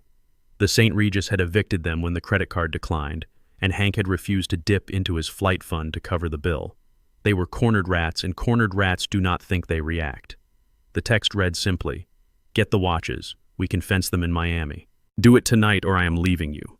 It was the ultimatum I had been waiting for. Paige knew about my collection. She knew that the vintage Daytonas and Submariners in my study were worth more than the house she grew up in. She saw them not as horological history, but as a winning lottery ticket that I was selfishly refusing to cash. She had convinced Darius that taking them was not stealing. In her twisted logic, it was merely claiming his inheritance early. It was a victimless crime because surely the old man had insurance. I sat in the dark of my living room watching the monitors. I had sent the staff home. I had turned off the perimeter lights. To an outside observer, the house looked dormant, a sleeping giant, vulnerable to attack. But inside, the digital nervous system of the building was humming. Vance had rigged the basement window just as I asked. It was the one weakness in the house's armor, a small casement window near the laundry room that I used to leave cracked open for ventilation in the summer. Darius knew about it. As a teenager, he had used it to sneak out to parties and sneak back in before dawn. He thought it was his secret loophole. He did not know that I had always known. Tonight that window was unlocked. It was the cheese in the mousetrap. But just inside the frame, crossing the threshold of the basement floor, was a laser tripwire connected directly to a silent alarm at the precinct. There would be no sirens. There would be no warning. Just a silent digital scream that would bring the wolf hunters to the door. At 2 a.m., a dark sedan rolled down the street. It did not pull into the driveway. It parked 2 houses down in the shadows of the neighbor's hedge. I zoomed in with the exterior camera. It was a rental car, cheap and nondescript. The driver's door opened. A figure stepped out, dressed in black, a hoodie pulled low over his face. He moved with the hesitant gait of a man who knows he is doing wrong but is too weak to stop himself. It was Darius. I watched my son creep across the lawn he had played on as a child. I watched him dodge the motion sensor lights that I had deliberately deactivated for this specific path. He thought he was being clever. He thought he was navigating the minefield.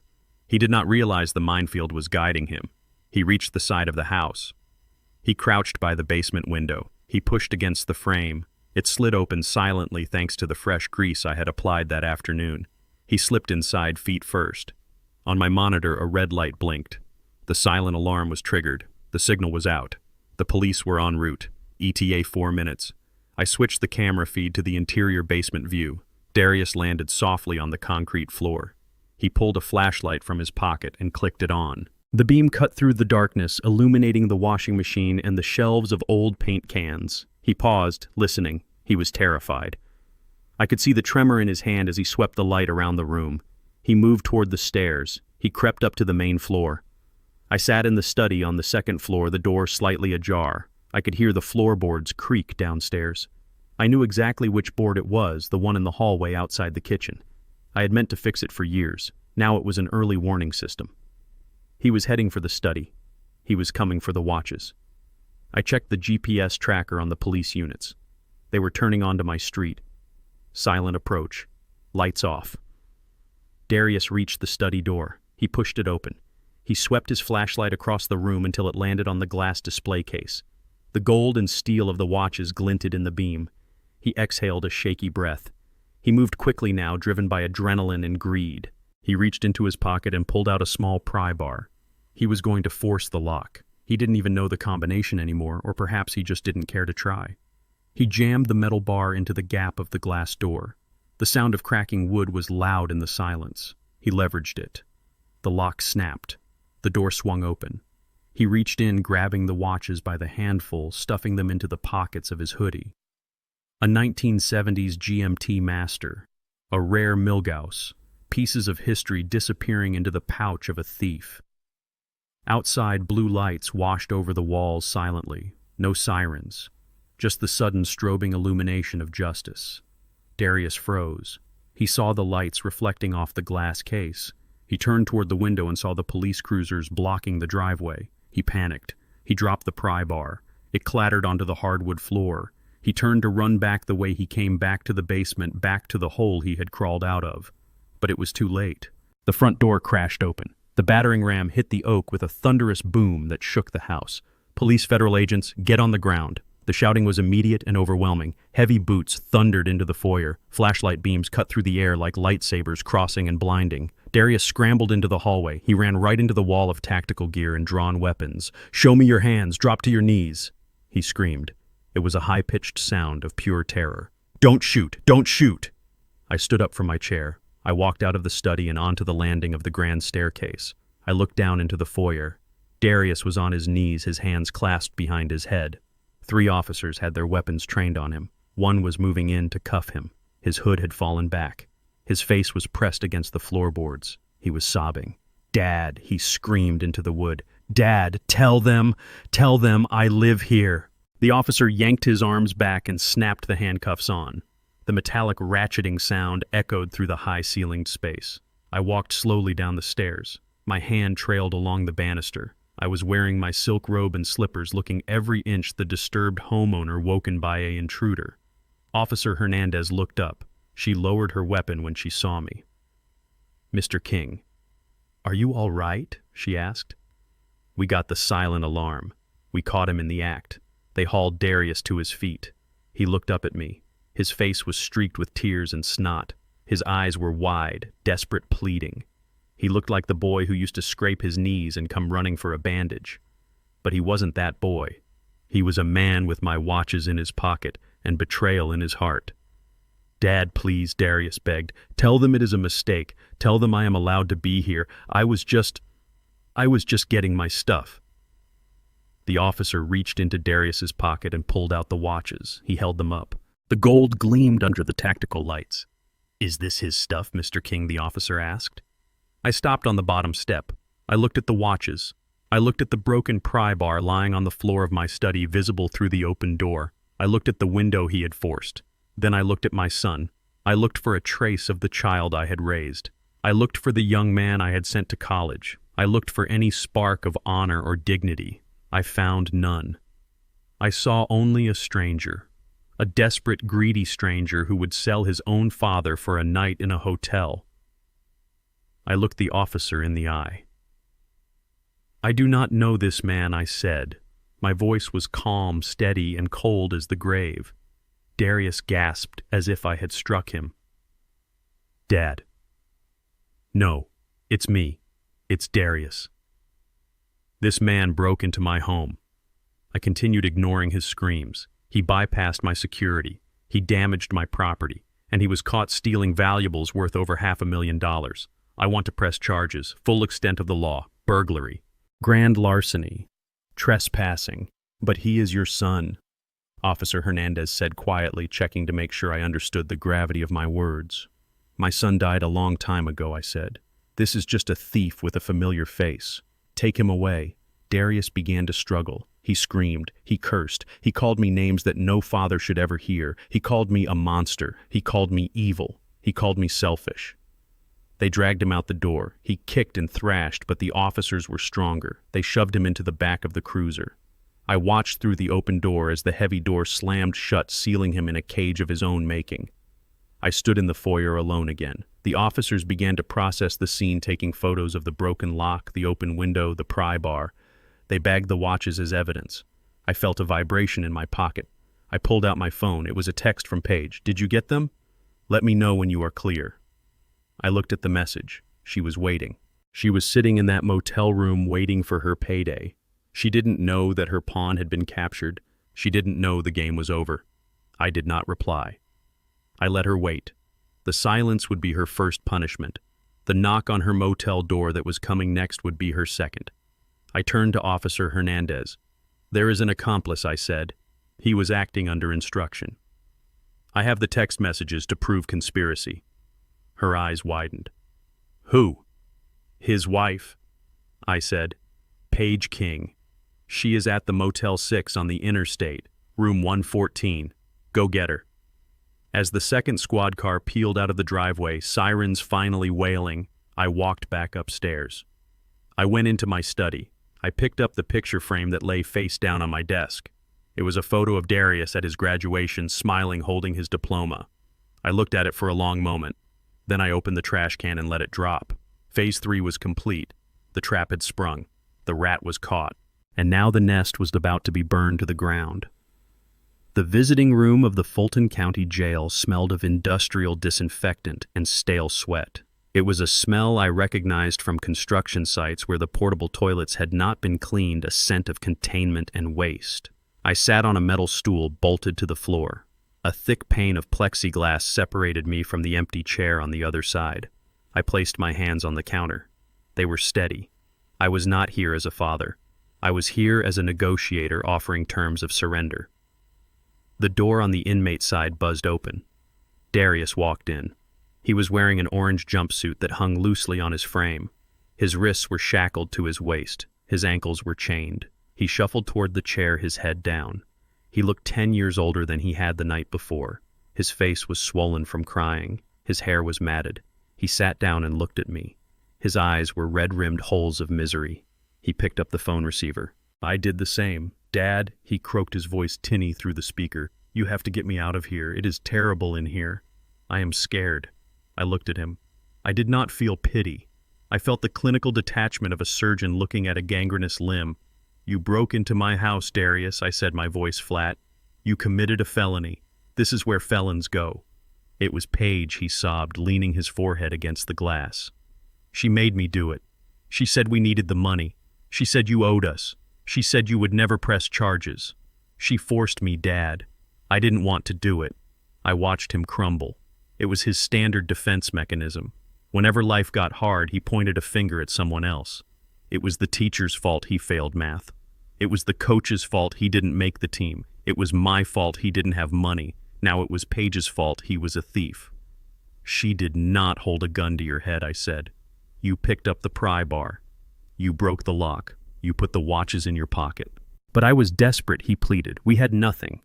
You had nothing because you spent everything I replied, and you spent it on things I didn't know about until yesterday. I pulled a folded piece of paper from my pocket and held it up to the glass. It was a printout from the hard drive clone. It was a betting log from an offshore gambling site. I know about the poker, Darius, I said. I know about the sports betting. I know you lost $40,000 in the last 6 months alone. That is why you lost your job, isn't it? You were gambling on company time. You were embezzling from petty cash to cover your losses. Darius went pale. He stared at the paper. His mouth opened and closed, but no sound came out. He thought his secret was buried deep in the dark web. He didn't realize I had shone a spotlight on his entire digital life. You are an addict, I said. And Paige is an enabler who uses your addiction to control you. She spends your money, and when you run out, she points you toward me. I put the paper down. I am going to offer you a deal, I said. Darius looked up, hope flickering in his eyes like a dying candle. A deal. I will drop the charges, I said. I will tell the district attorney that I do not wish to prosecute. I will say it was a family misunderstanding. I will pay for your bail. Thank you, Dad. Thank you, he wept. I promise I will pay you back. I promise. I raised my hand to stop him. There are conditions, I said. 3 of them. They are non-negotiable.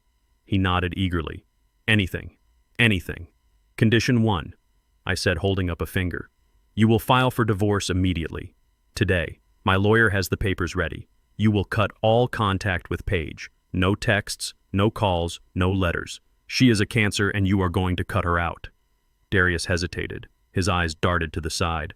Condition 2. I continued.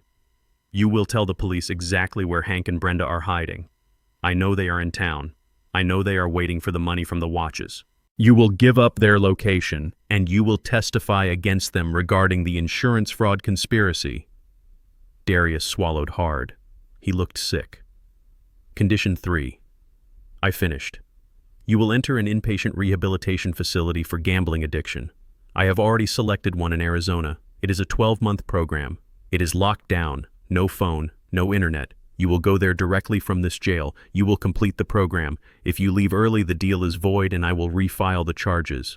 I leaned forward. Those are the terms. Divorce the parasite snitch on the grifters and fix your brain. Do this and you have a chance at a life. Refuse and you stay here for 10 to 15 years. Darius stared at me. The hope in his eyes curdled into something ugly. He looked at the paper on the table. He looked at the shackles on his wrists. He was weighing his options. Freedom with hard work or prison with his pride. For a moment I thought he would take it.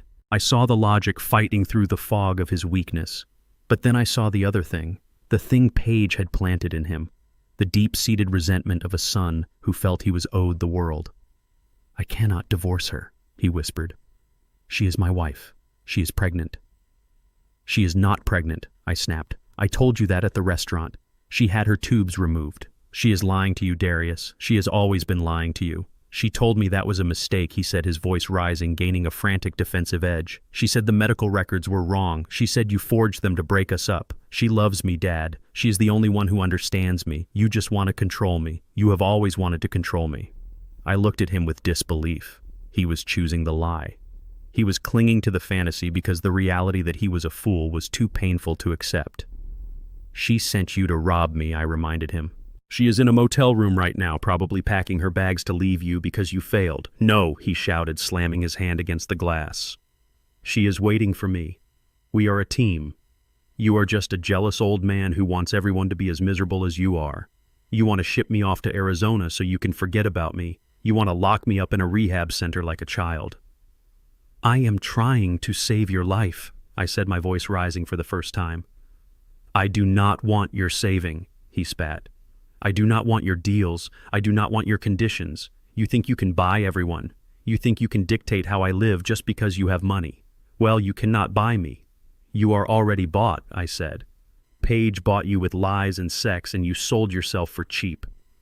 Go to hell, he screamed. Go to hell, Thad. I would rather rot in here than be your puppet. I am not snitching on her parents. I am not divorcing my wife. And I am certainly not going to some rehab prison just because you say so. He stood up his chains, rattling violently. He was breathing hard, his face flushed with the false courage of martyrdom. He felt brave. He felt loyal. He did not realize he was just being suicidal. I looked at him one last time. I looked for the son I loved. He was not there. This was a stranger, a hostile entity programmed by an enemy. I stood up. I picked up the gambling log. I folded it and put it back in my pocket. Very well, I said. I hung up the receiver. Darius was still shouting through the glass, though I could not hear him anymore. He was gesturing wildly, pointing at me, pointing at the door. He looked like a man drowning who pushes away the life preserver because he dislikes the color orange. I turned my back on him. I walked toward the heavy steel door. I buzzed for the guard. As the door opened, I looked back. Darius had slumped back into his chair. He had his head in his hands. The bravado was gone. The reality of the cell was returning. He had made his choice. He had chosen the sinking ship. He had chosen the parasites. He had chosen to be a felon rather than a man. I walked out of the jail and into the bright, harsh sunlight of the parking lot. I took a deep breath of fresh air. It tasted sweet. I pulled out my phone and called Anika. He refused the deal, I told her. I'm sorry, Thad, she said. Do not be, I replied, unlocking my car. It clarifies things. Proceed with the prosecution, full charges, and send the gambling records to the DA. It goes to motive. I got into my car and started the engine. I did not look back at the jail. My son was in there, but my obligation to him was not. I had offered him a ladder. He had used it to try and hit me. Now he could stay in the hole. I drove away, leaving the wreckage behind. Phase 4 was coming. The trial. And if Darius thought I was controlling before he was about to see what I looked like when I stopped holding back. The family court of Fulton County was a theater of misery where the scripts were written in tears and the tickets cost billable hours. I sat at the plaintiff's table next to Anika Patel. My suit was pressed, my posture was rigid, and my face was a mask of stone. Across the aisle sat Paige. She had chosen her costume carefully for this performance. She wore a modest white blouse buttoned to the neck and a gray skirt that fell below her knees. She wore no jewelry. Her hair was pulled back in a severe bun. She looked like a librarian or a nun, not the woman who had shattered a crystal goblet against my skull. Next to her sat her attorney, a man named Mr. Blackwood. He was a court-appointed lawyer because she had no money for a private firm, but he was loud and aggressive, compensating for his lack of fees with volume. He stood up to make his opening statement, pacing back and forth in front of the bench, his voice booming off the mahogany paneling. Your Honor, he began, gesturing wildly toward me. We are here today because a wealthy, powerful man is using the legal system to bully a defenseless pregnant woman. Mr. King is a tyrant. He rules his home with an iron fist. When his son and daughter-in-law fell on hard times, he did not offer them shelter, he offered them eviction. He threw them out into the street in the middle of the night. He paused for effect, looking at the judge, a stern woman named Judge Holloway, who peered over her reading glasses with an expression of mild boredom. Mr. King claims he was assaulted. Blackwood continued, his voice dripping with sarcasm. But look at him. He is a large man. My client is petite. She is with child. Are we really to believe that she attacked him unprovoked? Or is it more likely that in a fit of rage over his cruelty he injured himself to frame her?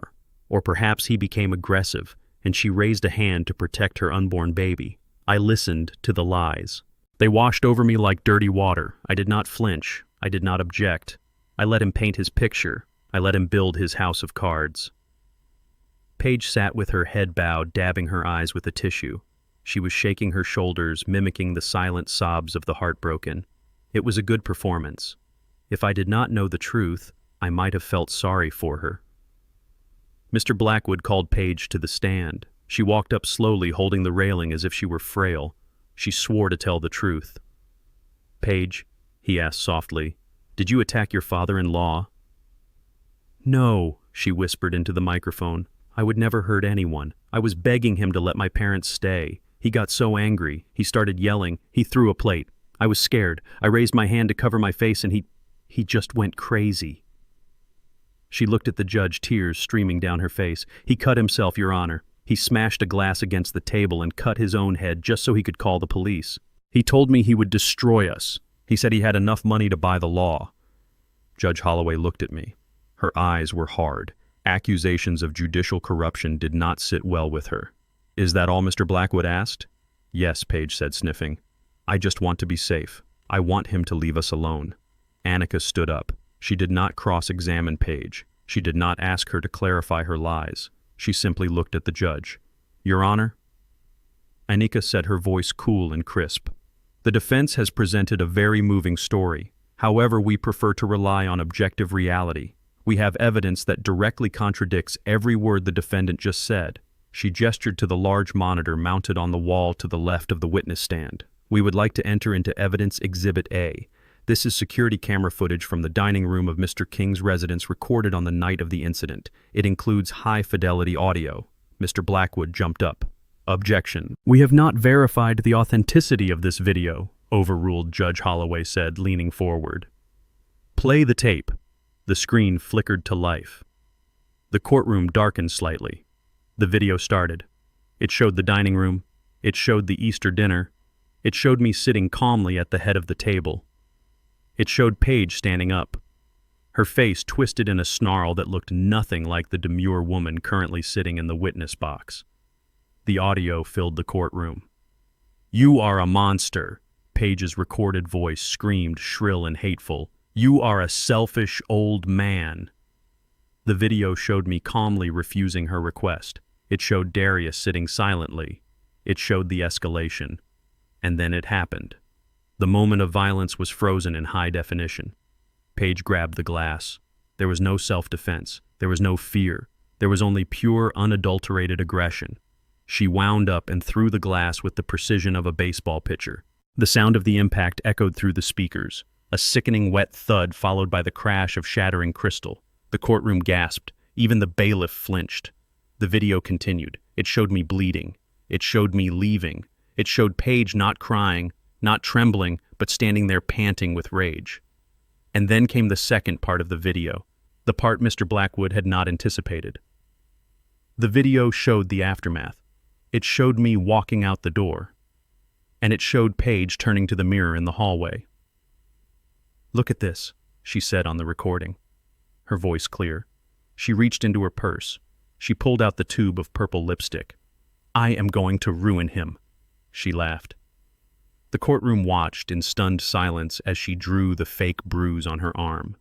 They watched her smudge it with her thumb. They watched her practice her crying face in the mirror. "This is going to look so good on camera," the recorded Paige said with a smirk. The video ended. The screen went black. The silence in the courtroom was absolute. It was heavy and suffocating. Every eye in the room turned to Paige. She was frozen in the witness stand. Her face had drained of all color. Her mouth was open, but no sound came out. The librarian costume suddenly looked like what it was, a disguise. Judge Holloway slowly turned her head to look at Paige. The judge's face was no longer bored. It was furious. The kind of cold judicial fury that ends careers and destroys lives. "Mrs. King," the judge said, her voice low and dangerous. "Did you just lie to this court under oath?" Paige stammered. That video, it's edited, it's a deep fake. He has money. He paid someone to make it." Mr. Blackwood sat down. He physically distanced himself from his client. He knew when a ship was sinking and he was not going down with it. Annika stood up again. "Your Honor, we also have the metadata for the file verified by an independent forensic expert. The video is authentic. Furthermore, regarding the defendant's claim of pregnancy, which she used to justify her emotional state, we have subpoenaed her medical records." Annika held up a document. This is a record of a bilateral salpingectomy performed 3 years ago. The defendant is physically incapable of being pregnant. Her entire testimony is perjury. Judge Holloway slammed her gavel down. The sound was like a gunshot. Enough, she barked. She looked at Paige with disgust. I have sat on this bench for 20 years, the judge said. I have seen liars. I have seen manipulators. But I have never seen someone come into my courtroom and perform such a grotesque mockery of justice. You assaulted this man in his own home. You fabricated evidence to frame him. You lied about a pregnancy to garner sympathy. And then you sat there and lied to my face. Paige began to sob for real this time. It was the ugly crying of someone who knows they are trapped. Please, she wailed. I didn't mean it. Stand up, Judge Holloway commanded. Paige stood up trembling. I am granting the petitioner's request for a permanent restraining order, the judge declared. It will remain in effect for 5 years, the maximum allowed by law.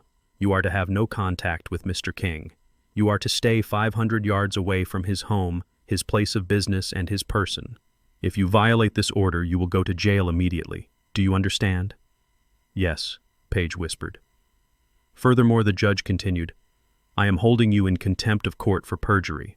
I am referring this matter to the district attorney's office. You lied under oath, Mrs. King. That is a felony. You entered this courtroom seeking to destroy a man's reputation, and you have only succeeded in destroying your own. Bailiff, take her into custody for processing on the contempt charge. The bailiff moved forward. He took Paige's arm. She looked at Darius, who was not there. She looked at her lawyer, who was packing his briefcase. She looked at me. I looked back at her. I did not smile. I did not gloat. I simply looked at her with the indifference of a mountain looking at a passing storm. Thad, please, she begged as the bailiff pulled her toward the side door. Help me. I turned my head and looked at Anika. We are done here, I said. The bailiff led Paige away. The door closed behind her, cutting off her sobs. Judge Holloway looked at me. Mr. King, I apologize that you had to endure this. The order is effective immediately. You are safe. Thank you. Your Honor, I said. I stood up. I buttoned my jacket. I walked out of the courtroom. The hallway was bright and crowded with people waiting for their own tragedies to unfold. I walked through them feeling like a ghost. I had won. The legal shield was in place. Paige was branded a liar by the court. She was facing criminal charges for perjury. Her credibility was ash. But as I walked out into the sunlight, I felt a strange hollowness. I had dismantled the threat, but the victory was clinical. It was a surgical removal of a tumor. I took out my phone. I had one more message to send. One more loose end to tie up. I texted Darius. Paige has been arrested for perjury. The restraining order is permanent. She lied about the baby. She lied about the abuse. The court saw the video. It is over. I hit send. I did not wait for a reply. I walked to my car. I had cut off the head of the snake, but the body was still thrashing. Hank and Brenda were still out there, and Darius was still in jail refusing to see reason. Phase 4 was complete. The legal war was won. Now came the public execution of their lies. I had to destroy the fake narrative she had planted online. I had to make sure that everyone knew who she really was, so she could never hurt anyone else again. I drove away from the courthouse, my eyes on the road, my mind already calculating the next move. The pregnancy hoax was next. It was time to show the world the medical records. It was time to finish what she started. You would think that being arrested for perjury and held in contempt of court would be a rock bottom for most people. You would assume that standing before a judge and being called a liar would induce a moment of silence or perhaps a retreat into shame. But Paige was not a normal person. She was a creature of the digital age, a narcissist whose oxygen was attention regardless of whether it was positive or negative. She had been released on bail paid for by selling her engagement ring, a piece of jewelry I had bought for Darius 3 years ago. Instead of using her freedom to find a lawyer or a job, she went back to the Motel 6, set up her ring light, and pressed the broadcast button. I was sitting in my office reviewing the security logs when the alert came in. Paige was live. The title of the stream was The Truth About the Corrupt Judge and My Medical Emergency. I clicked the link. She was sitting on the floor of the motel room, leaning against the beige wall. She looked disheveled. Her mascara was smeared. She was clutching her stomach with both hands, rocking back and forth. Guys, she whispered into the microphone, her voice raspy. I cannot believe what happened today. The system is rigged. That judge—" She paused, looking around as if checking for spies. "That judge is on Thad King's payroll. I saw them winking at each other. He paid her off to silence me. The viewer count was climbing. 5,000, 10,000. The internet loves a conspiracy theory, and Paige was feeding them red meat. And now she continued, a tear sliding down her cheek. I think I am losing the baby. The stress, the way the bailiff grabbed me. I am having cramps, I am bleeding. And they won't let me go to the hospital because they took my ID. They are trying to kill my child." The comment stream was a blur of outrage. People were calling for the judge to be disbarred. They were calling for my arrest. They were sending her money through the donation button. Cash App notifications were popping up on the screen every second. She was monetizing her own fictional tragedy. I picked up my phone and called Annika. "She is doing it again," I said. "She is slandering a sitting judge and she is faking a miscarriage live on the internet. I am watching it." Annika replied, her voice tight. "She has waived her right to medical privacy by making her condition the subject of a public fundraising campaign and by accusing the court of causing physical harm. She has opened the door." "Thad, walk through it," I said. "We have the transcript from this morning's hearing," Annika said. "It is public record now that the judge unsealed the perjury finding. It cites the specific medical evidence used to prove the lie. Release it, I ordered. Release it all. Post it on the firm's official press page. Tag the blogs. Tag the news outlets. If she wants a trial by public opinion, let us give the public the exhibits." I hung up. I watched the screen. Paige was now sobbing loudly, holding up a tissue that she claimed had blood on it. It looked suspiciously like ketchup, or the same lipstick she had used for the bruise, but the low resolution of the camera hid the details. "Please," she begged the camera. "I need help. I need legal fees. I need to save this pregnancy." 10 minutes passed. The donation counter was up to $3,000. She was winning. She was scamming thousands of people in real time. Then the tide turned. It started with a single comment pinned by a user named Legal Eagle Watch. "Hey guys, check the link. The court transcript just dropped. She isn't pregnant. She had her tubes removed 3 years ago. Paige didn't see it at first. She was too busy thanking a user for a $50 donation." Then another comment appeared, and another. "Liar. You are sterilized. What about the salpingectomy page? Show us the ultrasound." "Scammer." The stream of hearts and supportive emojis turned into a wall of angry red faces and vomit icons. The chat moved so fast it became a blur of hate. Paige squinted at the screen. She saw the word tubes. She saw the word medical records. Her eyes widened. She stopped rocking. She stopped crying. The pain in her stomach miraculously vanished as the panic in her mind took over. "What are you talking about?" she stammered. "That is fake." He forged it. But the internet is a hive mind. Within seconds, someone had screenshotted the document Annika released. It was the official court record stamped by the clerk of Fulton County. It detailed the testimony. It detailed the medical evidence from her own insurance provider. It quoted the judge calling her a perjurer. The donations stopped instantly. Then the brands woke up. Paige was a micro-influencer. She made her living promoting weight loss teas, fast fashion, and cheap cosmetics. These companies do not care about morality, but they care deeply about liability. They do not want to be associated with a woman who fakes a pregnancy loss for profit. I watched as her notification bar at the top of the screen began to fill with emails. Because she was screen sharing to show donation alerts, the audience could see the subject lines of her incoming mail. From Skinny Tea Co., immediate termination of partnership. From Luxlash, breach of contract notice. From Fashion Nova, cease and desist. Paige saw them too. She gasped. She tried to swipe them away, but they kept coming. Her income stream was drying up in real time. The sponsors were fleeing the burning building. "No," she whispered. "No, wait. Let me explain." But there was nothing to explain. The evidence was absolute. The medical procedure she had undergone was irreversible. It was a biological fact that stood like a stone wall against her wave of lies. The comments became vicious. People who had donated 5 minutes ago were now demanding refunds. They were threatening to report her to the FBI for wire fraud. They were doxing her location. "She is at the Motel 6 off I-20, someone typed. Room 114. I recognized the curtains. Paige read the comment. She looked at the door of her room. Terror washed over her face. She was no longer the star of her own drama. She was the target of a mob she had created. She reached for the camera. Her hand was shaking so badly she knocked the light over. The room plunged into semi-darkness, lit only by the harsh glow of the laptop screen. "I have to go," she cried. "I have to go!" The stream cut to black. I sat in my office, the silence returning once again. I refreshed the page. The video was gone, deleted. But the internet never forgets.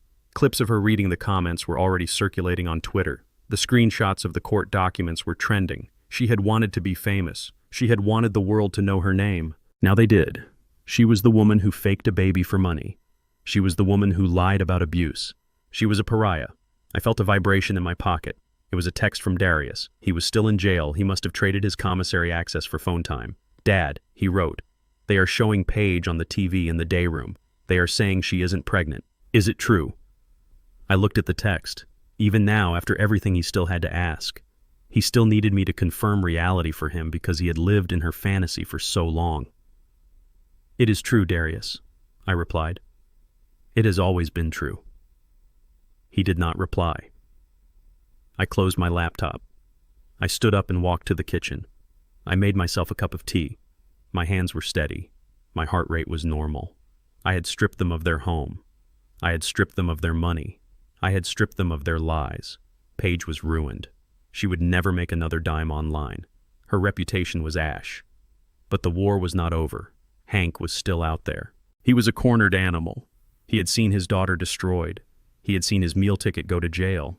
He had seen his safe harbor evaporate. He was the volatile element. He was the one with nothing left to lose. And men with nothing to lose are dangerous. I checked the security monitors. The perimeter was clear, but the night was dark. I knew he was coming. I could feel it. He wouldn't come with lawyers or cameras. He would come with violence. He would come for revenge. I finished my tea. I checked the locks. I armed the system. Phase 5 was approaching. The physical confrontation. The last gasp of the parasite. I went to the front hall closet and took out my old baseball bat. It was a Louisville Slugger heavy wood scarred from years of use. I placed it by the front door not because I wanted to use it, but because a prepared man is a safe man. I went upstairs to bed. I slept with one eye open. The storm was almost over, but the final thunderclap was yet to come.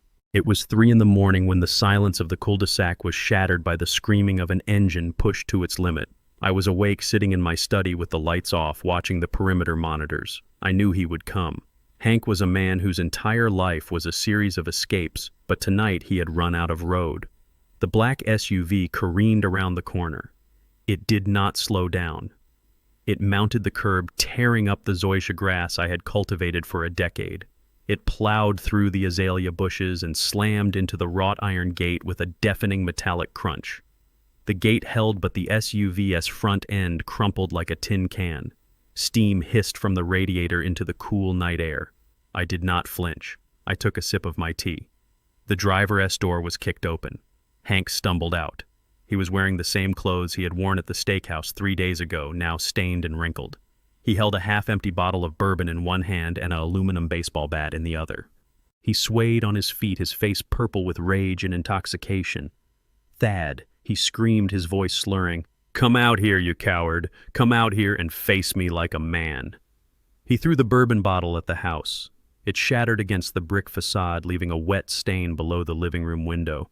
I watched him on the high-definition screen. He was pathetic.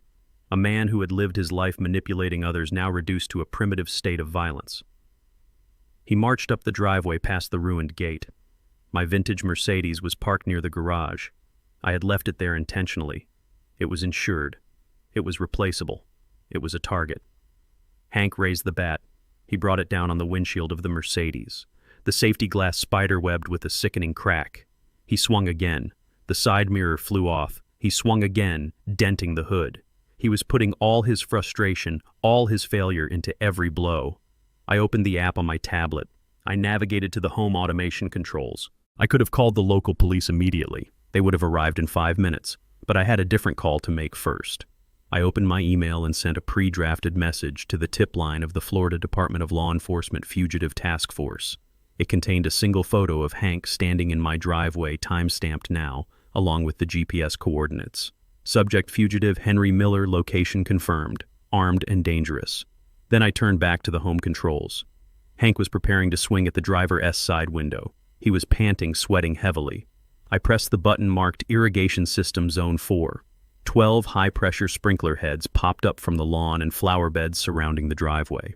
They were industrial grade, designed to water a large estate.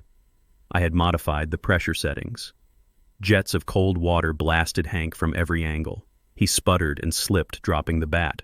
He tried to shield his face, but the water was relentless. It soaked his clothes instantly. It filled his shoes. He slipped on the wet pavement and fell hard onto the concrete. He scrambled to his feet, slipping again, cursing at the water, cursing at me, cursing at the world. I pressed the button for the external PA system. My voice boomed out over the driveway, amplified and distorted slightly by the speakers hidden in the eaves.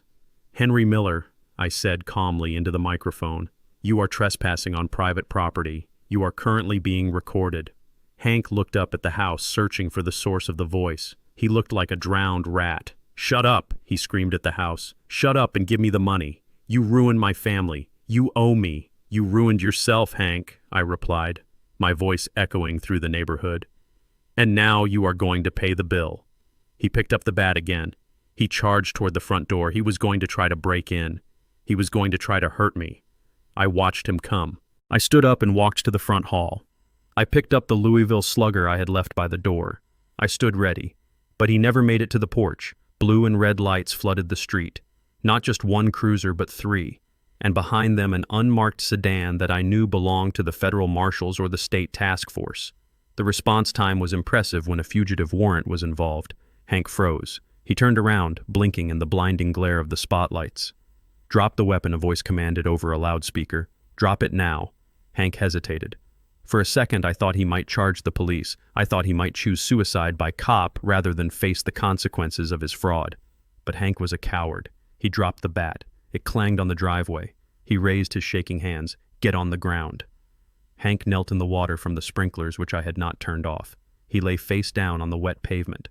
Officers swarmed him. They were not gentle. They kneeled on his back. They cuffed his hands tightly behind him. They dragged him up. I opened the front door and stepped out onto the porch. The water from the sprinklers misted the air, creating rainbows in the police lights.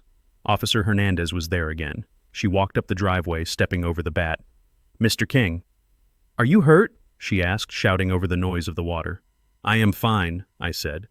I turned off the sprinklers with a tap on my phone. The silence returned sudden and stark. "He destroyed your car," she noted, looking at the Mercedes. "It is just metal," I said. A man in a windbreaker walked up. He had a badge on his belt. "Mr. King, I am Agent Ross, Florida Department of Law Enforcement. Thank you for the tip. We have been looking for Mr. Miller for 6 months. He is all yours," I said. They dragged Hank toward the unmarked car. He saw me standing on the porch, dry and untouched. "You are the devil," he screamed, spitting water. "You planned this. You set us up." I did not say anything. I just watched.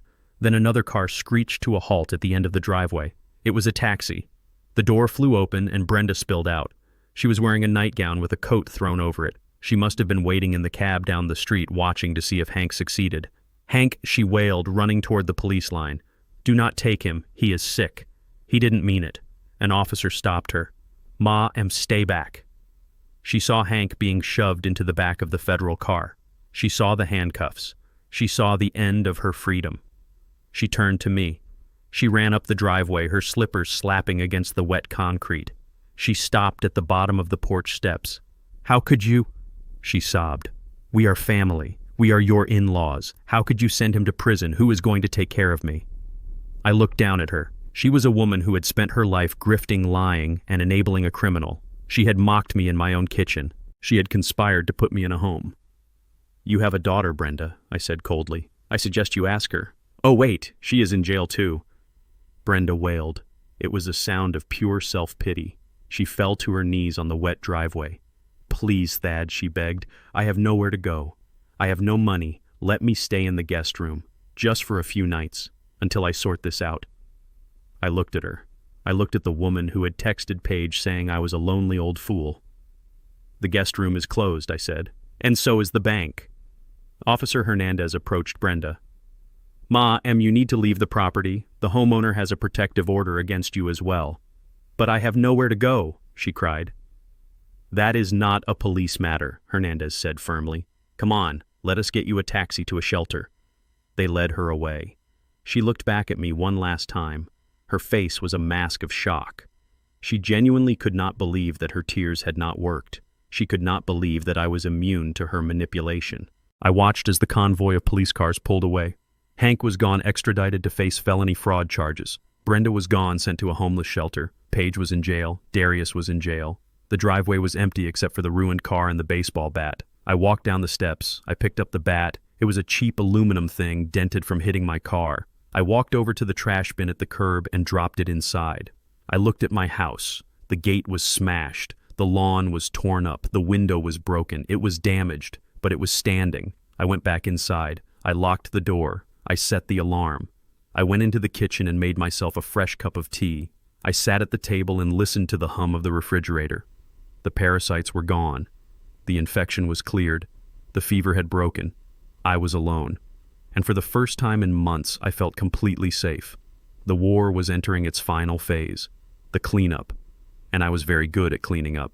The dismantling of my son's life did not require my direct intervention. It only required gravity. Once the structural supports of my money were removed, the collapse was inevitable and rapid. I received the final intelligence report from Vance on a Tuesday afternoon, 3 days after the arrests. It detailed the end of the marriage between Darius and Paige. It was not a tragic separation filled with tearful goodbyes. It was a business transaction that had ceased to be profitable. Darius had managed to secure a release from jail pending his trial, likely through a predatory bail bondsman who took the title to Darius' car, which technically still belonged to the bank as collateral. He had walked out of the detention center wearing the same clothes he had been arrested in, smelling of despair and jail soap. He went immediately to the Motel 6, expecting to find his wife waiting to comfort him. He expected a partner in his misery. Instead, he found an empty room. The key card did not work. The manager informed him that Mrs. King had checked out 2 hours earlier. She had not left a forwarding address. She had not left a note. She had left him with the bill for the minibar which she had emptied. Vance's report included photographs taken later that day. They showed Paige sitting on the patio of a bistro in Midtown. She was not crying. She was not mourning her parents' incarceration or her husband's indictment. She was laughing.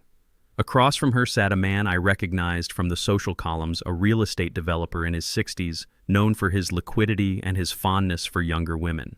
Paige was leaning forward, touching his arm, giving him the same wide-eyed look of adoration she had once given Darius. She had pivoted. She had identified a new host. Darius was a dry well, so she had moved on to the next reservoir. I set the photos down on my desk. I felt no satisfaction, only a cold validation. I had told Darius she was a parasite. He had chosen to believe she was a soulmate. Now he knew the truth. But the tuition for that lesson had been his entire life. The rest of the week was a study in disintegration. Darius was evicted from the hotel lobby where he tried to sleep. He was banned from his favorite bars because his tabs were unpaid. He called his friends the drinking buddies he had bought rounds for with my credit card, but they did not answer. He was radioactive. He was a man with a felony charge pending no job, no wife, and no money. On Friday morning, I stood on the front lawn of my estate. The air was cool and fresh. The landscaping crew had just finished repairing the damage Hank had done to the grass. The driveway was clean. The gate was fixed. The house looked perfect, majestic, and imposing. It was the symbol of everything I had achieved. And it was time to let it go. I had signed the papers the day before. I had sold the property to a private equity firm that planned to turn it into an executive retreat. The price was $3.2 million cash. It was a record for the neighborhood. I did not care about the money. I cared about the erasure. I was washing my hands of the memories. I was liquidating the legacy that Darius thought was his birthright. A white truck pulled up to the curb. 2 men in coveralls got out carrying a heavy wooden post and a sign. I directed them to the spot right next to the newly repaired gate. They dug the hole. They set the post. They hung the sign. Sold. The letters were red and bold. They screamed finality. As the workers were packing up their tools, I saw a figure walking up the street. He was moving slowly, shuffling his feet. He wore a wrinkled suit jacket over a dirty t-shirt. His shoes were scuffed. He looked like a ghost haunting the scene of his own death. It was Darius. He stopped at the edge of the driveway. He looked at the house. He looked at the pristine lawn. He looked at the new gate, and then his eyes landed on the sign. I stood on the porch holding a cup of coffee. I watched him. I did not wave. I did not call out. I simply bore witness. Darius stared at the word sold. His mouth opened slightly. He blinked as if trying to clear a hallucination. He looked from the sign to me. He walked closer, stepping onto the driveway. He stopped 10 feet away from me. He looked terrible. He had lost weight. His eyes were hollow. The arrogance that had defined him for years was gone, replaced by a raw, terrified vulnerability. "You sold it," he whispered, his voice cracking. I took a sip of coffee. "Yes," I said. "But this is my house," he said, the old entitlement flickering for a second before dying out. "I grew up here. You always said this would be mine one day. I did say that I agreed. I said that when you were a boy. I said that when I thought you would grow into a man who respected his name. But you did not grow up, Darius. You just grew older." He looked at the house again. He looked at the window of his old bedroom. He looked at the east wing where he had tried to house the fugitives. He was doing the math. He was calculating the value of what was slipping through his fingers. $3 million, he murmured. "You sold my inheritance." "It was never your inheritance," I corrected him. "It was my asset. An inheritance is a gift given to those who honor the legacy. You tried to steal the legacy. You tried to declare the legacy incompetent. You tried to break into the legacy with a pry bar." He flinched at the memory. "Paige left me," he said, his voice trembling. "She is gone, Dad. She took everything she could carry and she left. She is with some other guy now." "I know," I said. "You knew she would leave," he said, looking at me with a mix of accusation and awe. "You knew the moment the money ran out she would go." "I told you she was a parasite," I said. "You chose the parasite over the provider. Now you have neither." He fell to his knees on the driveway. It was not a theatrical gesture this time. His legs simply gave out. He began to weep. He cried for his wife. He cried for his house. He cried for the easy life that had evaporated. "I have nowhere to go," he sobbed. "I am sleeping in a park, Dad. I am hungry. Please. I am your son. You cannot leave me like this." I looked down at him. I felt a phantom pain in my chest, the echo of the love I used to have for him. But then I looked at the scar on my forehead. I remembered the glass shattering. I remembered the betrayal. I reached into my pocket. I pulled out a business card and a single $100 bill. I walked down the steps and stood in front of him. I held them out. Darius looked at the money. He reached for it, his hand shaking. "Take it," I said. He grabbed the bill, clutching it like a lifeline. Then he looked at the card. "What is this?" he asked. "It is the contact information for a temp agency," I said. "They specialize in manual labor, construction, demolition, hard work. They hire people with criminal records. If you start tomorrow, you will have a paycheck by Friday." He looked at the card as if it were an insult. "You want me to be a laborer," he said. "I want you to be a man," I replied. "You have spent your life eating fruit you did not pick. Now you are going to learn how to plant the tree." I turned around and walked back up the steps. "Dad, wait," he called out. "Can I come inside? Just for a shower, just for a meal, please?" I stopped at the door. I looked back at the sold sign. "This is no longer my house, Darius," I said. "The new owners take possession on Monday. I am just a guest here now, and guests cannot invite strangers in." I walked inside and closed the door. I locked it. I went to the window and watched through the blinds. Darius stayed on his knees for a long time, clutching the $100 and the card. He looked at the house one last time. He looked at the sign that marked the end of his expectations. Then slowly he stood up. He wiped his face with his dirty sleeve. He looked at the card in his hand. He put it in his pocket. He turned and walked away down the driveway, past the gate and onto the street. He walked away from the mansion he thought he deserved and toward the bus stop. He was alone. He was broke. He was broken. But for the first time in his life, he was walking on his own 2 feet. I watched him until he disappeared around the corner. I felt a profound sense of release. The house was sold. The money was secure in the trust. The toxic ties were severed. I turned away from the window. The rooms were filled with boxes. The movers were coming in the morning. I was ready to go. I was ready for the penthouse view. I was ready for the quiet. Darius had lost a fortune because he listened to a woman who threw a glass. It was the most expensive drink in history. And as I finished my coffee, I hoped that the bitter taste of that loss would finally teach him the one thing I never could. The value of earning your own way. Phase 5 was complete. The slate was wiped clean. The sound of the gate closing behind Darius felt like the final seal on a vault. I sat in my new penthouse on the 35th floor overlooking the sprawling grid of Atlanta. The city lights shimmered below a sea of activity that I was now comfortably removed from. The air conditioning hummed a low, steady frequency of expensive silence.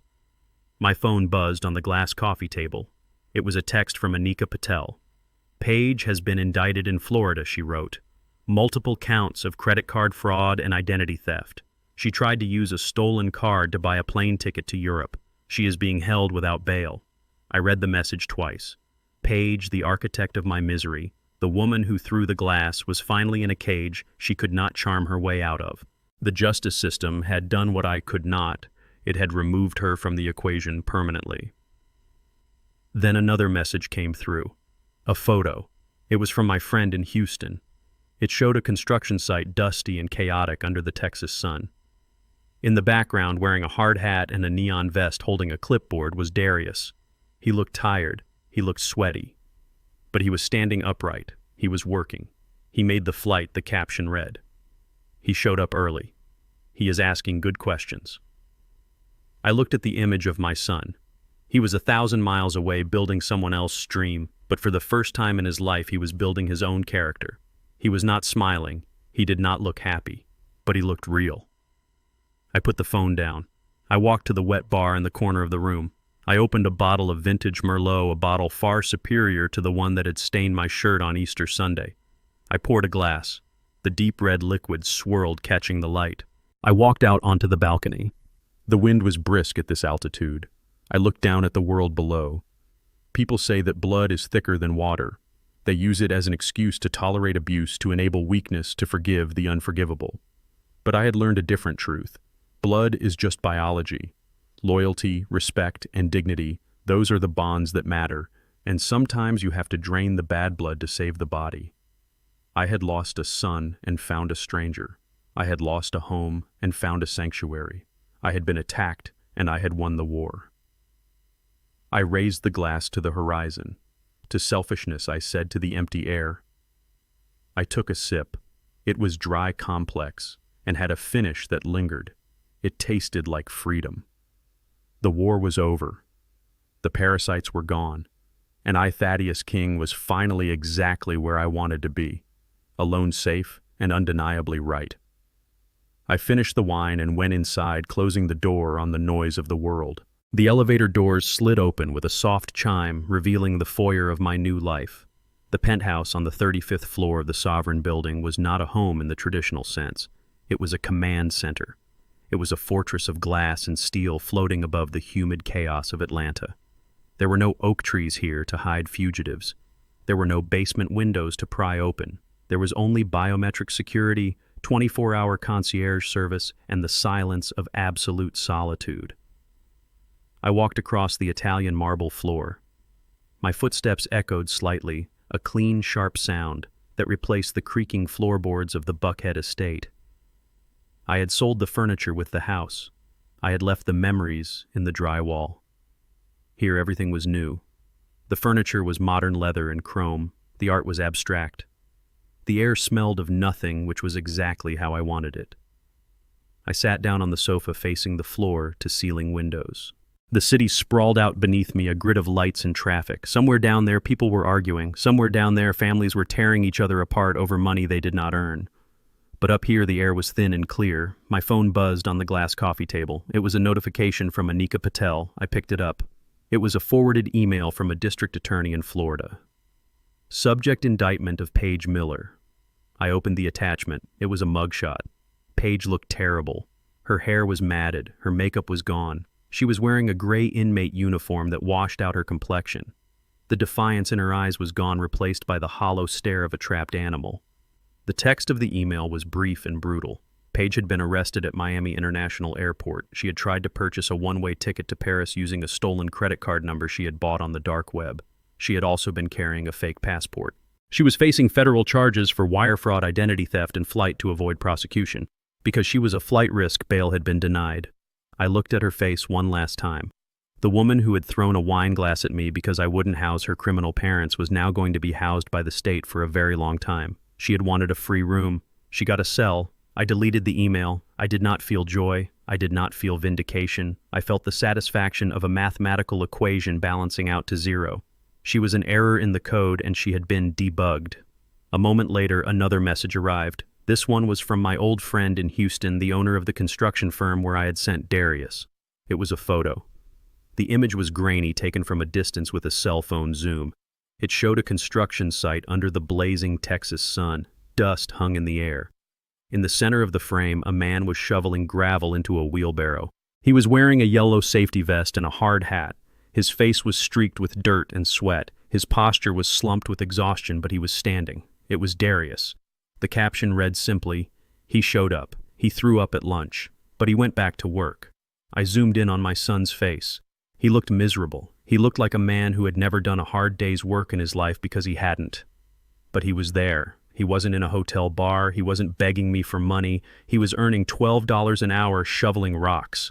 It was the first honest money he had made in a decade. I saved the photo. I did not reply. He did not need my praise. He needed the blisters on his hands to teach him what I had failed to teach him with my wallet. He was starting from zero at 32 years old. It was late, but it was not too late. I put the phone down on the table. The screen went black, reflecting the city lights above. I stood up and walked to the wet bar in the corner of the room. I opened the wine fridge. The blue light illuminated the rows of bottles. I selected a bottle of Cabernet Sauvignon, a vintage far superior to the one Paige had wasted on my shirt. I pulled the cork. The sound was a soft pop, a punctuation mark on the end of a long sentence. I poured the dark red liquid into a crystal glass. It swirled, catching the light, looking like liquid rubies. I walked out onto the balcony. The wind was brisk at this altitude, whipping my collar.